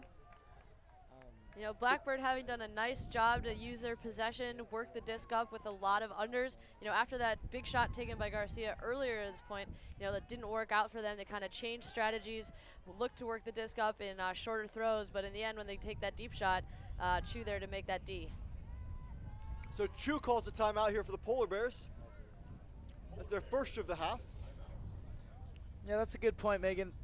We talked about how the Polar Bears were looking at the beginning of the game to really play the possession game, and they've been doing that really well the second half especially.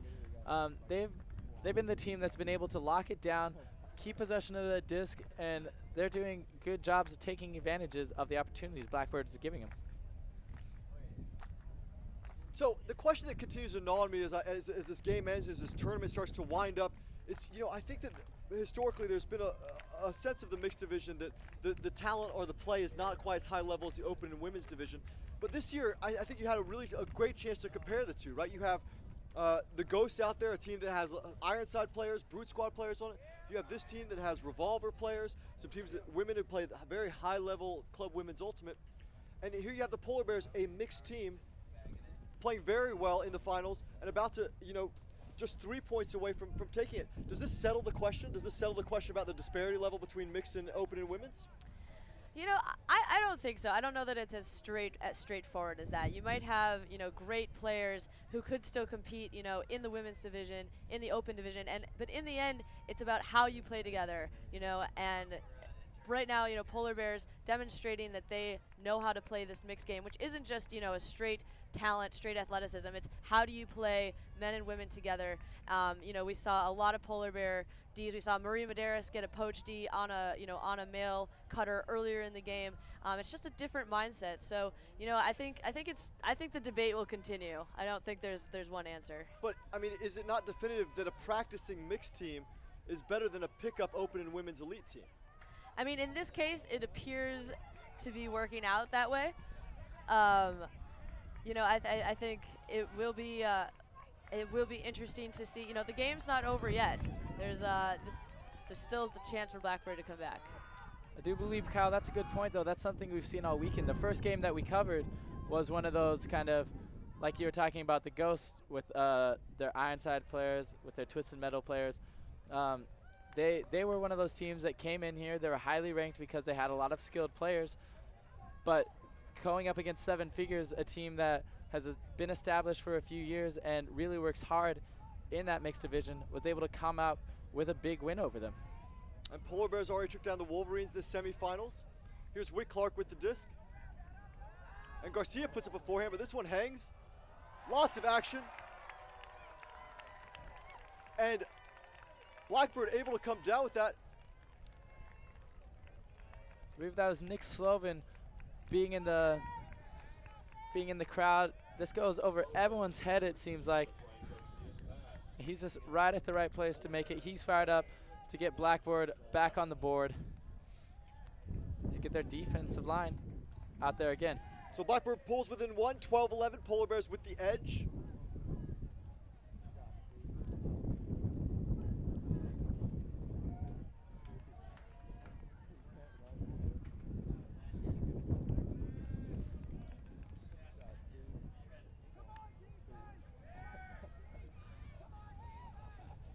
And there's a look at one of our cameramans, Brian Bedord. Our cameramans have been doing a fantastic job this weekend, getting all the shots, getting all the angles that is really taking watching Ultimate to the next level.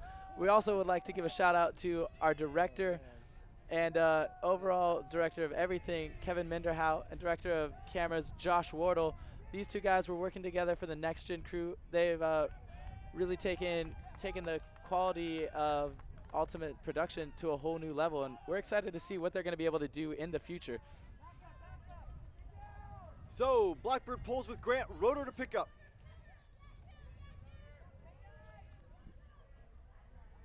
Center it up. Kearns with the disc. Hodges on the mark. Hodges actively working on the mark. Upwind throw, lots of air. Medeiros with a big bid. Can't come down with it, so Blackbird's going to get an opportunity for a break going downwind.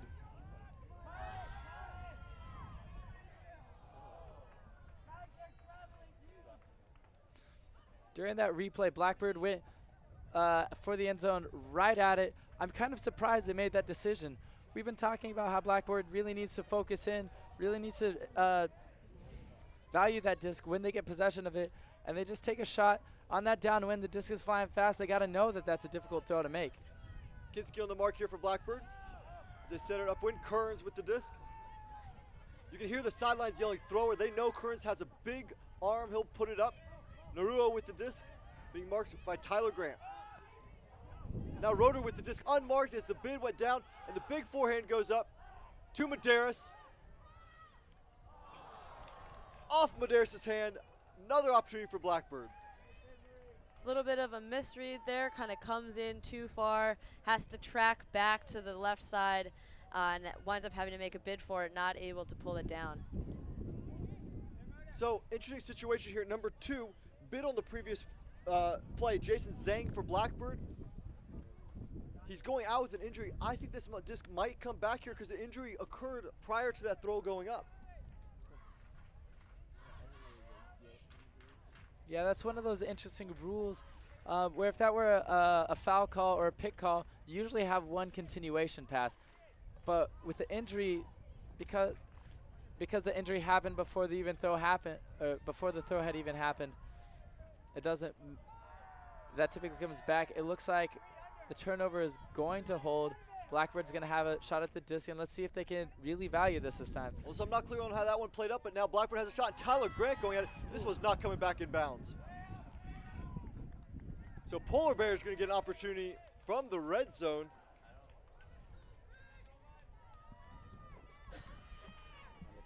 You know, Blackbird getting the defensive opportunities on this downward point. They're not able to put it in and pull back the game and tie it up.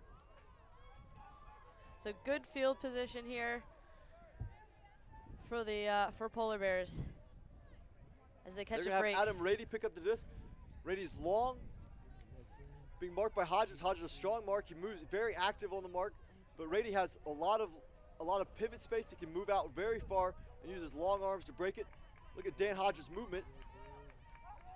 Rady around. Kearns breaks it to Naruo. Back to Rady. Observer's calling him not in.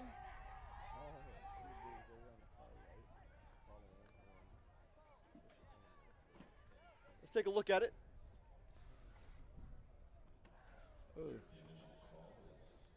It is a tough call. If he gets his feet up before he catches the disc, he's in, but I think he might have had it in his hands before he got those feet up. There seems to be some confusion on the play. The observer's calling him not in, so Rady with the disc on the goal line. Dishes back to Kearns. Curran's going low for the goal. As number 22, Paige Kircher with the goal to make it 13-11 Polar Bears. And right now the difference really feeling, that we're seeing between these two teams is Blackbird just having a lot of unforced errors. A lot of drops. We saw Tyler Grant hit that deep shot directly out of bounds. Just lack of concentration. Could just be the fatigue setting in. We're seeing their O-line kind of walking back to the line. Played a lot of points this weekend. And right now that wear and tear really showing in their mental game as they're not able to play just that nice possession offense that we've been seeing from them all weekend. That Grant turnover is huge. I mean, it's not just the turnover itself, but the fact that if he could at least put that one back in bounds on the end of that huck, that's 60 more yards that Polar Bears has to work upwind. Instead, you're giving it to him right near the end zone. I think that's been the big difference for Polar Bears. While the Blackbirds' offense have been usually scoring, it's taking much longer than Polar Bears. And long offensive points is just really mentally tough on that line. You just come out, you're not as confident, you don't feel as strong out there. And Polar Bears are playing pretty smooth, they're putting it in pretty quickly. And so when they get back on, they're feeling fresh. And it's really showing in the second half. So Blackbird now an O. Scout picking up the disc, centering up to Garcia. Garcia out to Whit Clark. Back to Garcia. Garcia to Gillick. Looking for Garcia. Garcia finally gets it. IO across. Another IO to Gillick. All guys on this point so far. Now you see Newer back for the reset. Cross to Garcia.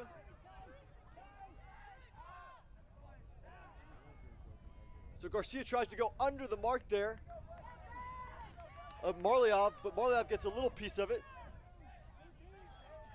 And so now Polar Bears opportunity to make it a 4-goal lead here. Marliov gets the does not get the disc. Garcia just runs through that one. That was a rookie mistake there, just stopping your in cut. Yeah, that's kind of forgetting your fundamentals there. We like to teach our guys as soon as they get on the field, always run to the disc. You always got to go because there's going to be a defender on your back.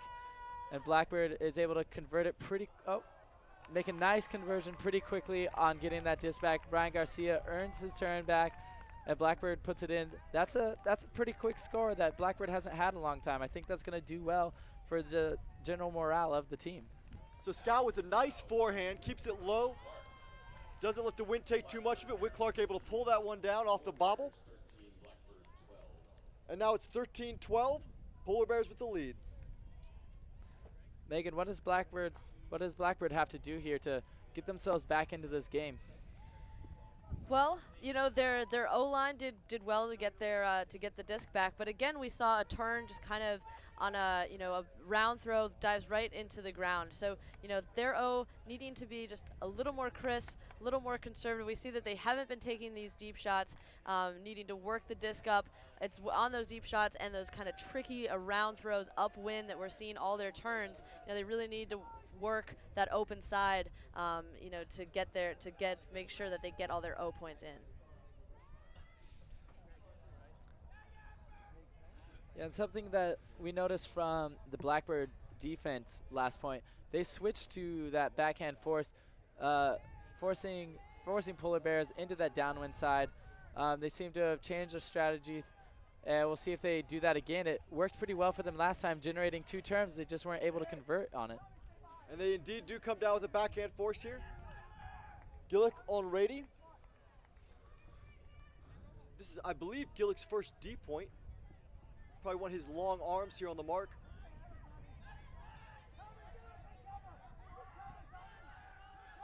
High stall count. Oh, big bid there by Leahy. But Sue comes up with it. Sue taking a shot deep. Dan Hodges will D. Boom! Dan Hodges with the big block in front of the intended receiver, Roeder. That's right in front of our camera, so we get a great angle of him exploding in front. It looks like that could have been theirs either way. It might have been going out of bounds, but you always want to be very, very sure on defense.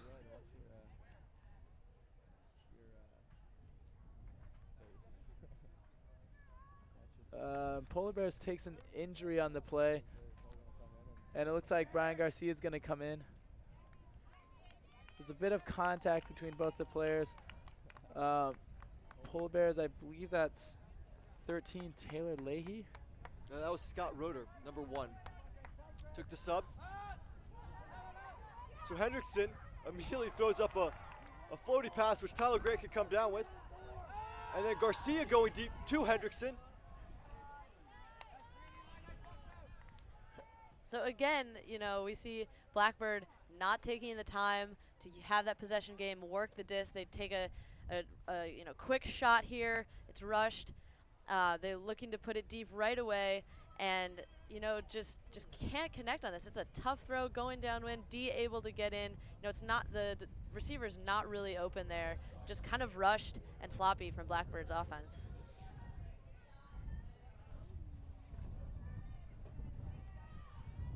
So Kearns with the D there, ready to pick it up here. Gillick on the mark, forcing backhand, the downwind side. Ready looking to break. Kearns gets it power position with his man down, but no receiver going. Nice break mark across the field by Kearns. That's Natasha Wan. Pick call. Yeah, now Polar Bears are in that good position. They're on that upwind side of the field. They have the live side. 2/3 of the field in front of them is the live side. That's going to be really good for their hucks. Again, those backhand hucks have been dying a little bit, but it really opens up the field for maybe like some more round throws, getting a lot of space in front of that disc. So one dish back to Rady. Violation called. Players moved before the disc was checked in.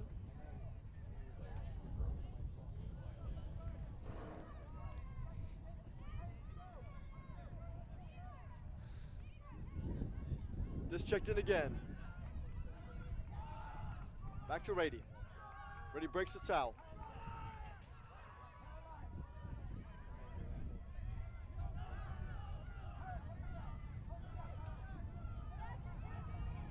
Ready marked by Gillick.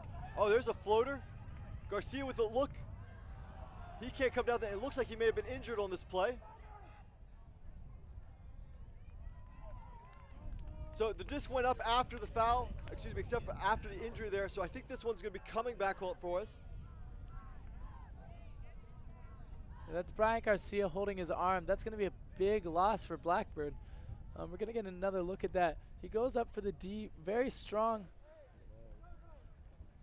It looks like his left arm gets caught underneath and maybe gets twisted a weird way. But Blackbird has really been relying on Brian Garcia's throws to keep them in this game, especially on offense.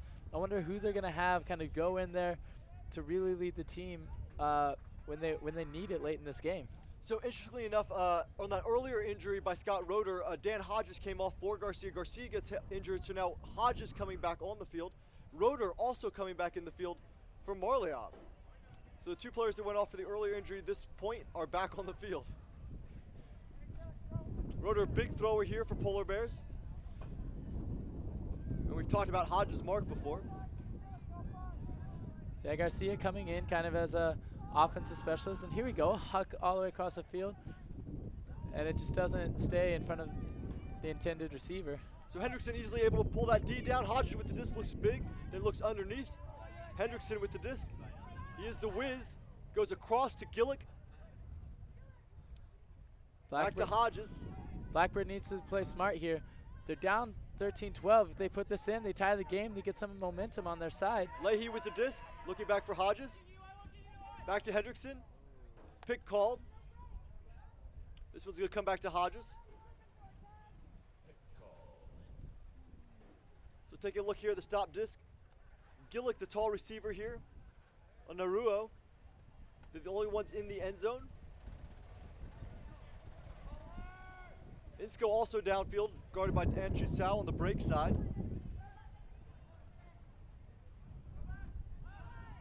And Hodges with a cheeky look over the top to Tyler Gray. Tyler Gray with the inside out to Gillick. Gillick pulls it down. And Blackbird ties it up 13-13.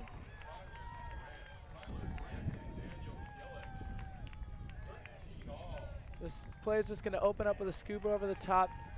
get that to the dead side. The whole defense has to shift, and it opens up a nice inside-out break by Tyler Grant there. Another look at this. This is exactly what Blackbird needed to work the disc down on the turn, really work that break in, and now they're tied at 13s. Momentum's kind of on their side. Polar Bears might be feeling the pressure. Maybe this is one of those big momentum swings that we've been seeing all day. You know, Blackbird not out of it yet. You know, when we see them, you know, actually take the time to work the disc, move it around, use the width of the field, you know, they open up that space for themselves in the end zone. So yeah, you know, we've got ourselves a game. So Kyle, we'll still have yet to see back when we revisit the mixed team versus the open all-star conundrum. So Blackbird making the case for the open and women's all-star team here. The team aware that what's on the line here, not only a championship here at the USA Ultimate Championships, but also a bid to the World Championships. Tyler Grant with the pull. So Blackbird still needs another break. Polar Bear working downwind. Rady with the disc. Rady puts it up. Grant on D. Oh! Oh! That is That's an a amazing huge grab. catch over Tyler Grant in the end zone. So Dahlman goes up big over Grant. It looked like Grant has position here as this disc goes up, but Dahlman just snags this one from him. Yeah, Dahlman kind of gets behind. Tyler Grant is in a great position. Dahlman's coming all the way from behind. I think he jumps a little bit after, so he's got a lot of force going up. He's able to get in front of Grant.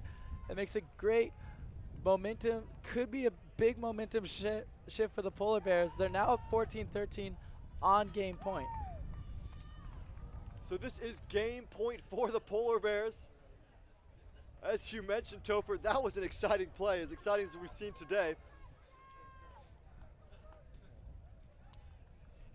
So I was sure that Tyler Grant was going to pull that one down and give Blackbird a chance to take a break for a lead. But here we are on the other side of things with Polar Bears looking to win the game on this point. Blackbird looking to send it into overtime. Marliov with a low rolling pull. Oh, a little nifty footwork by Boo Garcia. Kicks it up to his hands and plays it. Had him Scow with the disc. Scow with the lefty over the top. Garcia with power position.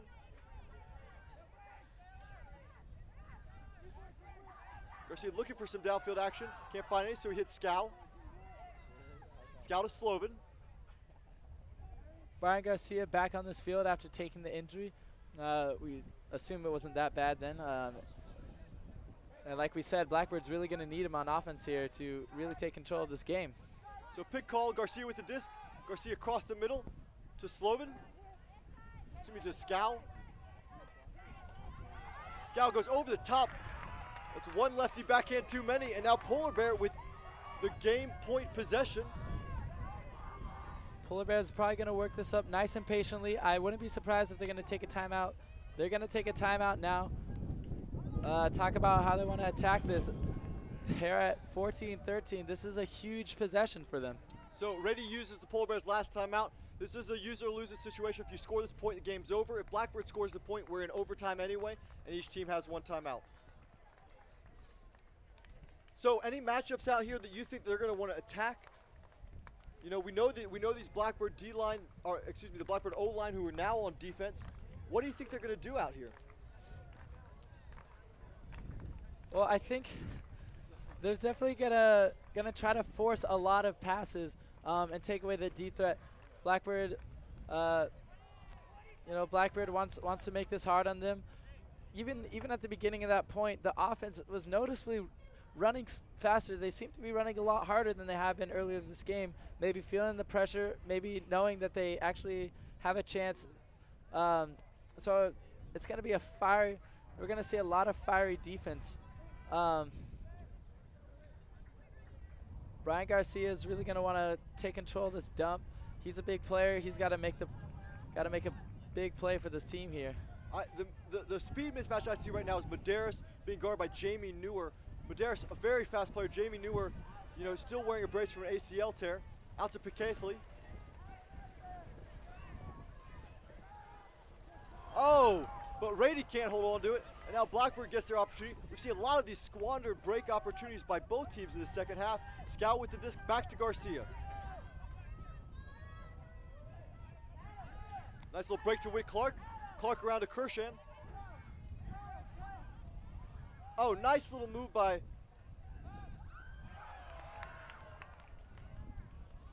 So turnover there, but looks like it's going to come back as a foul on the throw.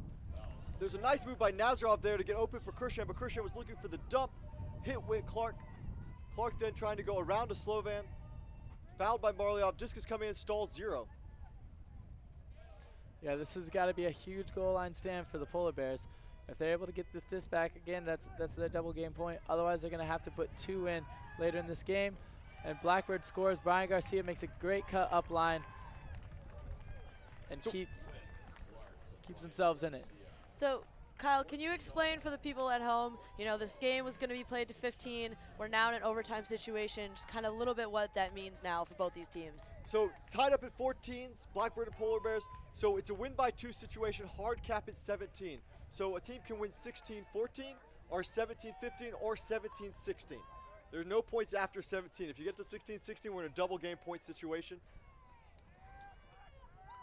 So lots of excitement. What it also means is that each team has 1 timeout left on the board.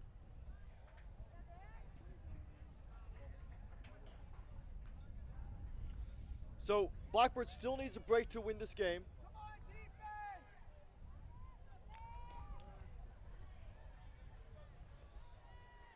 They still have not swapped up their O&D lines. They've been very strict with these O&D lines. They've got a lot of talent on that O-line that they might consider bringing over. Their D-line too is very talented as well, but not quite as big. Yeah, I think they're going to want to keep their fast guys out there on defense. They know that Polar Bears like to run. They know that they're going to be grinding this point out, probably taking a lot of the safe, easy under points. So they want to keep those people in who are willing to work hard that entire point. So Tyler Grant with the pull. That's a good setup for this defense. A nice high pull. Stays in bounds, so you're not getting that stop disc set up in the middle. So Juan out wide. Big shot comes up here. That's Dahlman with the throw. And Anju South following that one up for the goal for the 15-16 lead for the Polar Bears.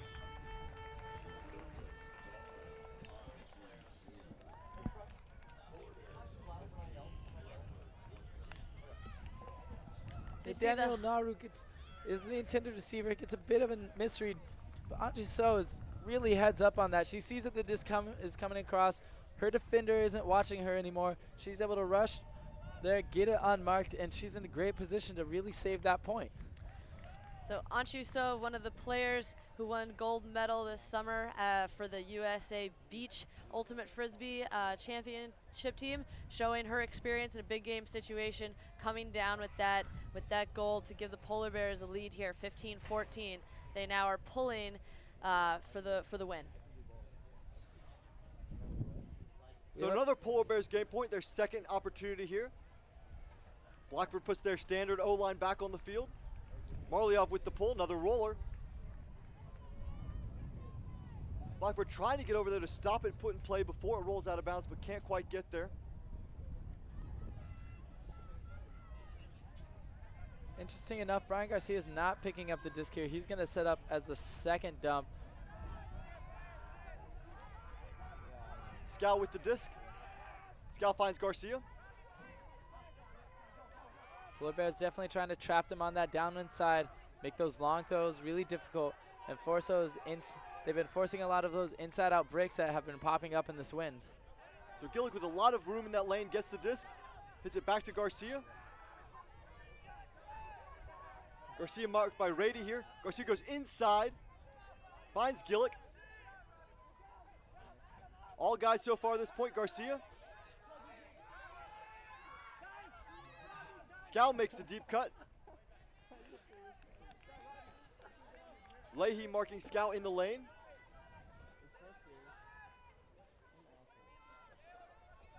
Violation called. So travel called on Garcia here.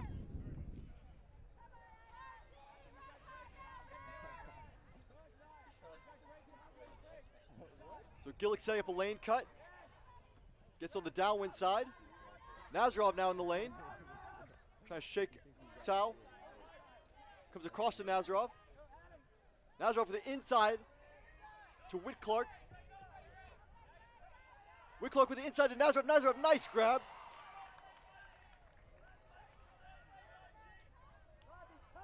Foul on So. Here's another look at that grab. Possession saving by Nazarov. It's a pretty smart foul by Anji Sao there. She knows that dead side is open. She stops at a round throw. Blackbird cutter Daniel Gillick was getting open. Here we see again, really playing hard on those around throws, not wanting them to go off to get an out of position downfield receiver. So scout mark by Leahy, another lefty backhand to Garcia. Garcia jumps, lands in the end zone, ties it up at 15s. So ladies and gentlemen, we're going to 17 no matter what at this point. Maximizing your ultimate coverage on this Sunday. This is exactly what you want to see in the finals. Not a universe point, but an overtime game. Both teams are tied up. There have been a lot of momentum changes, so it hasn't been dominant from one side or another. This game could go either way. It's going to be all about who's able to mentally focus in and keep the possession when they have it. Both teams getting turns, the past couple of points. Blackbird doing a better job in the past little run they've had here to keep that possession, not have mistakes, not take those risky deep looks, and just work it in. Polar Bears playing similarly well. A lot of good movement here in the last few points by both these teams. So we've talked about it a little bit, but pretty remarkable that we've got two teams in the finals here from the same city, and they're playing in a hard-fought battle here, 15-15. Blackbirds and Polar Bears. This is some excitement. I bet the city of San Francisco is on the edge of their seats here. Tyler Grant with the pull. Roder picking the disc up. Underneath to Jimmy Chu. Naruo in the lane. That's Medeiros with a big lane cut, and Medeiros puts one up to Naruo. And Naruo easily able to run that one down. There's a travel back at Jimmy Chu, the throw going to Maru Medeiros. So that's going to come back. It's a nice pass by Medeiros. Oh, that's a tough travel call. So it looks like it's contested travel. The observer's just about to step in to figure this one out. Observer rules no travel, so this one is actually going back to Medeiros. Well, that's too bad that call even happened. Yeah, that was a nice shot that Medeiros put up in the end zone there. So she'll maintain the disc. So we still have Naruo down in the lane. Tyler Grant marking him. You see observer Greg Connolly stepping in there to position Tyler Grant where he should be, but you can't really replicate that where Naruo has that speed and momentum going open. Picathley making a big block there. That's number 11. Corey Lee with the block for the Blackbirds. Dan Hodges with the disc. Big possession for the Blackbirds. Yeah, this is big for Blackbirds. If they're able to put it in here, they put themselves in a position where they can just hold serve until that 17 point. Otherwise, they are going to have a lot of pressure in this next couple point. So Jimmy Chu with a big layout there. Looks like he comes down injured on the play as he bids on the throw to Dan Hodges.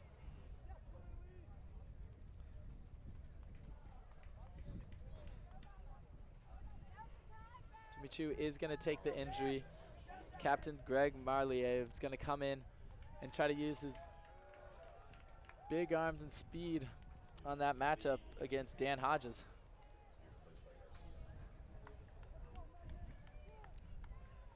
So Marliov in. Dan Hodges with the disc. Hodges dishes to Tyler Grant.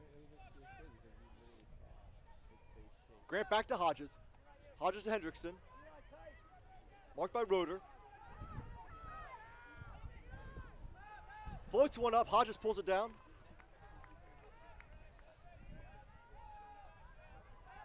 Offhand backhand to Grant, and the dish to Hendrickson for the goal. And Blackbird lead here late at 16-15. This will be Blackbird's first game point opportunity. Just a quick little dish there for Blackbird to take this break, bringing the game to 16-15. Blackbird's now pulling to the Polar Bears for their game point. It's a big break late in this game. Like we said, it's been going back and forth a lot. Blackbird is able to kind of reel it in and capitalize when it counts. They're now up 16-15. The pressure is on Polar Bears not only to have to score this point, but to have to get the break the next point too. So, you know, I really want to harken back to 14-11 or 13-11, where Polar Bears had the dish to score going down when they weren't able to convert that pass. And Blackbird was able to go upwind to score it to make it 13-12.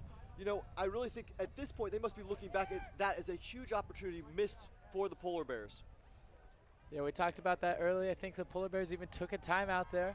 They really knew that point was going to play out later in this game. And by not scoring, that kept Blackbird in it, that kept their spirits up. And here they are, the momentum on their side, and Polar Bears kind of had the back to their wall now. Back to the wall going upwind. Blackbird will get 2 consecutive game points. They just need to score one of them. Tyler Grant with the pull.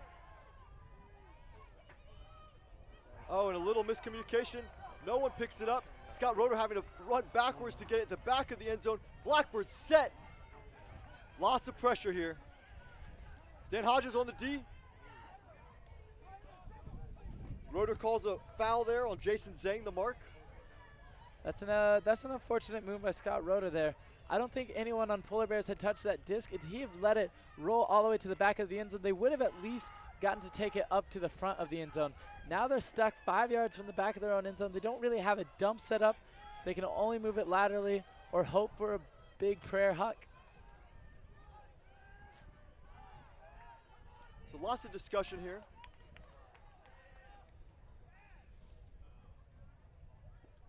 Hodges and Rady discussing their positioning.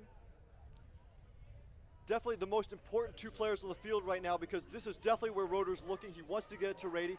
Hodges, the reset defender, and he gets it off to Rady on a low throw, and they're out of the back of the end zone, and a shot goes up the line, but not going to pan out.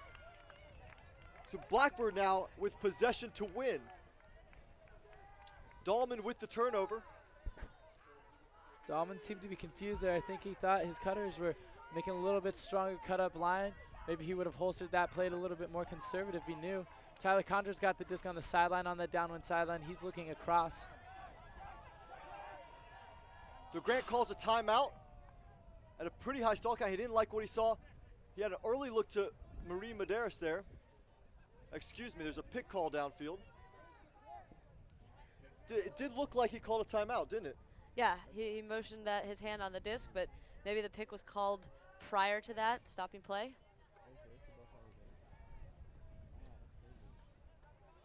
Well, if the pick did happen first, it would stop play. Grant's timeout would not count because he was probably calling a timeout because he didn't see any motion downfield, and the pick would explain that, the lack of motion. So Dahlman on the mark here, wants to make up for his turnover. And Grant puts it up, he's got Hodges. And Hodges for the win. Oh, whoa, hold on a second. Blackbird prematurely rushes the field. I wonder what the call is going to be here.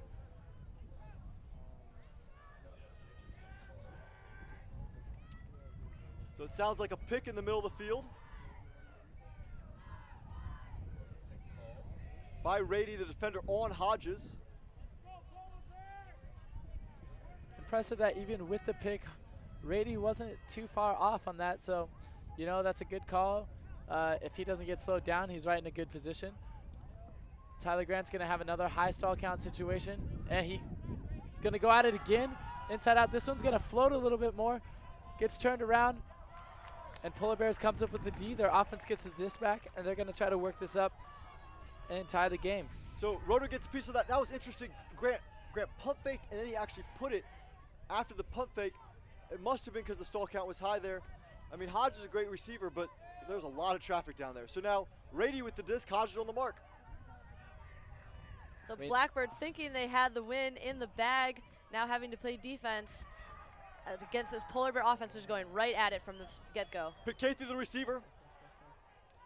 She reads it and catches it for the goal. Amazing grab, boxing out the defender there. Pitcahy. I'm gonna be honest, when that first went up, I thought she was kind of in a bad position. She was getting under the disc, and I thought it was gonna fly right over her head, but she makes a good adjustment on it and makes a good layout catch to really keep Polar Bears into this game. That is huge right now. Here's another look at Pitcathy's bid. She puts her defender on the back and then lays out for it, pulling it down to tie it up 16-16, brings us to double game point. Anybody's game at this point. Blackbird has a great O-line, but they're working upwind. So that pick making all the difference.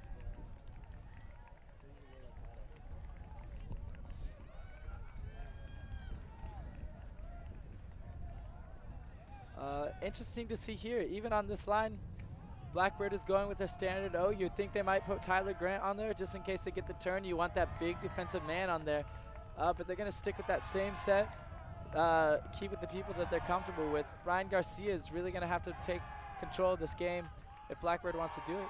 So game point line for the Blackbird. Well, game Jamie point for Newer, both teams, really. I mean, this is about as exciting as we can get for a championship game here in the mixed division. Yeah, double game point, mixed division finals. Two San Francisco teams. Garcia with the disc. Back to Garcia. Out wide to Newer. Newer gets taken out. She's not happy with that. Newer coming back. She actually got a concussion earlier. Medeiros on the D there. Medeiros given a TMF for that bid. Of course, that won't matter so late in the game. First TMF in the game. Newer going to take an injury sub. Looks like she's just walking it off. That's been a pretty interesting matchup all day, actually. Jamie Newer and Maria Madras have been going at it a lot early in the game. We saw a couple foul calls where Newer was getting kind of getting into the face of Maria. Both of those players are fiery players. Maria's going to, especially late in this game, she's going to play big, going to try to do whatever she can to keep her team in this. So Newer with the disc, Stalkout getting high. There's a wide Sloven with the shot. Not in. Scow just on the goal line. Across the field to Nazarov for the win. 17-16 Blackbird. There it is. Blackbird puts it in, takes the win, and that is the second year in a row a first-year team out of San Francisco wins the championship. This year, it's over the defending champions, Polar Bear Roar, and Blackbird, I believe, earns that bid to Worlds in Japan. So Blackbird fighting back from the pre-quarters, fighting back late in this game, down, getting a break to make it 16-15. That was their first lead since earlier in the since the very beginning of the first half. Excuse me, very beginning of the second half, and they take this game and put it away. Blackbird, your 2011 USA Ultimate Club champions in the mixed division. Yeah, that was a really good game with a lot of switches all around. We were talking about it. Both teams were going up. Both teams kind of had their runs, had their downfalls, and in the end, Blackbird was just able to pull it out. When it mattered, gets that break late in the game. Huge advantage. Had to be on offense on that double game point. Really impressive play by that new team out of San Francisco. So what were we saying? So I guess the all-star from the open and women's team still reigns supreme in the mixed division. I mean, it came as close as it could get, though. You know, I think this Polar Bears team are showing a lot of heart. Definitely seeing a lot of that team chemistry and athleticism that we talked about from the beginning that kept them in this game with Blackbird. Blackbird almost giving it away a couple of times with just some mistakes, either caused by fatigue or, just kind of miscues. But in the end, their star power really brings them that D. That, like we said, that break late in the game really gave them the advantage to be receiving in this double game situation. And so in the end, Blackbird star power really pulls it out for them. Well, and you got to look back at that travel call at 15-15, right? Polar Bears coming downwind, and they would have scored that goal, but that travel call 2 passes back, which was overruled, ends up resulting in a turnover a little later in the point. Blackbird's putting in for that 16-15 break. It's a very good point, and that's one of the unfortunate things right now with kind of the debate between observers and referees. That might be a case of Blackbird taking advantage of the rules. That might be a case of maybe a flaw in the rule system, but regardless, that, like you said, that is a big game changer. So Blackbird pulls it out 17-16. We're going to head down to the fields for the awarding of the medals. Thanks for joining us, and be sure to come back to join us for the women's finals. Big grudge match between San Francisco Fury and Seattle's Riot, where San Francisco's Fury looks to make another San Francisco sweep here at the USA Ultimate Club Championships.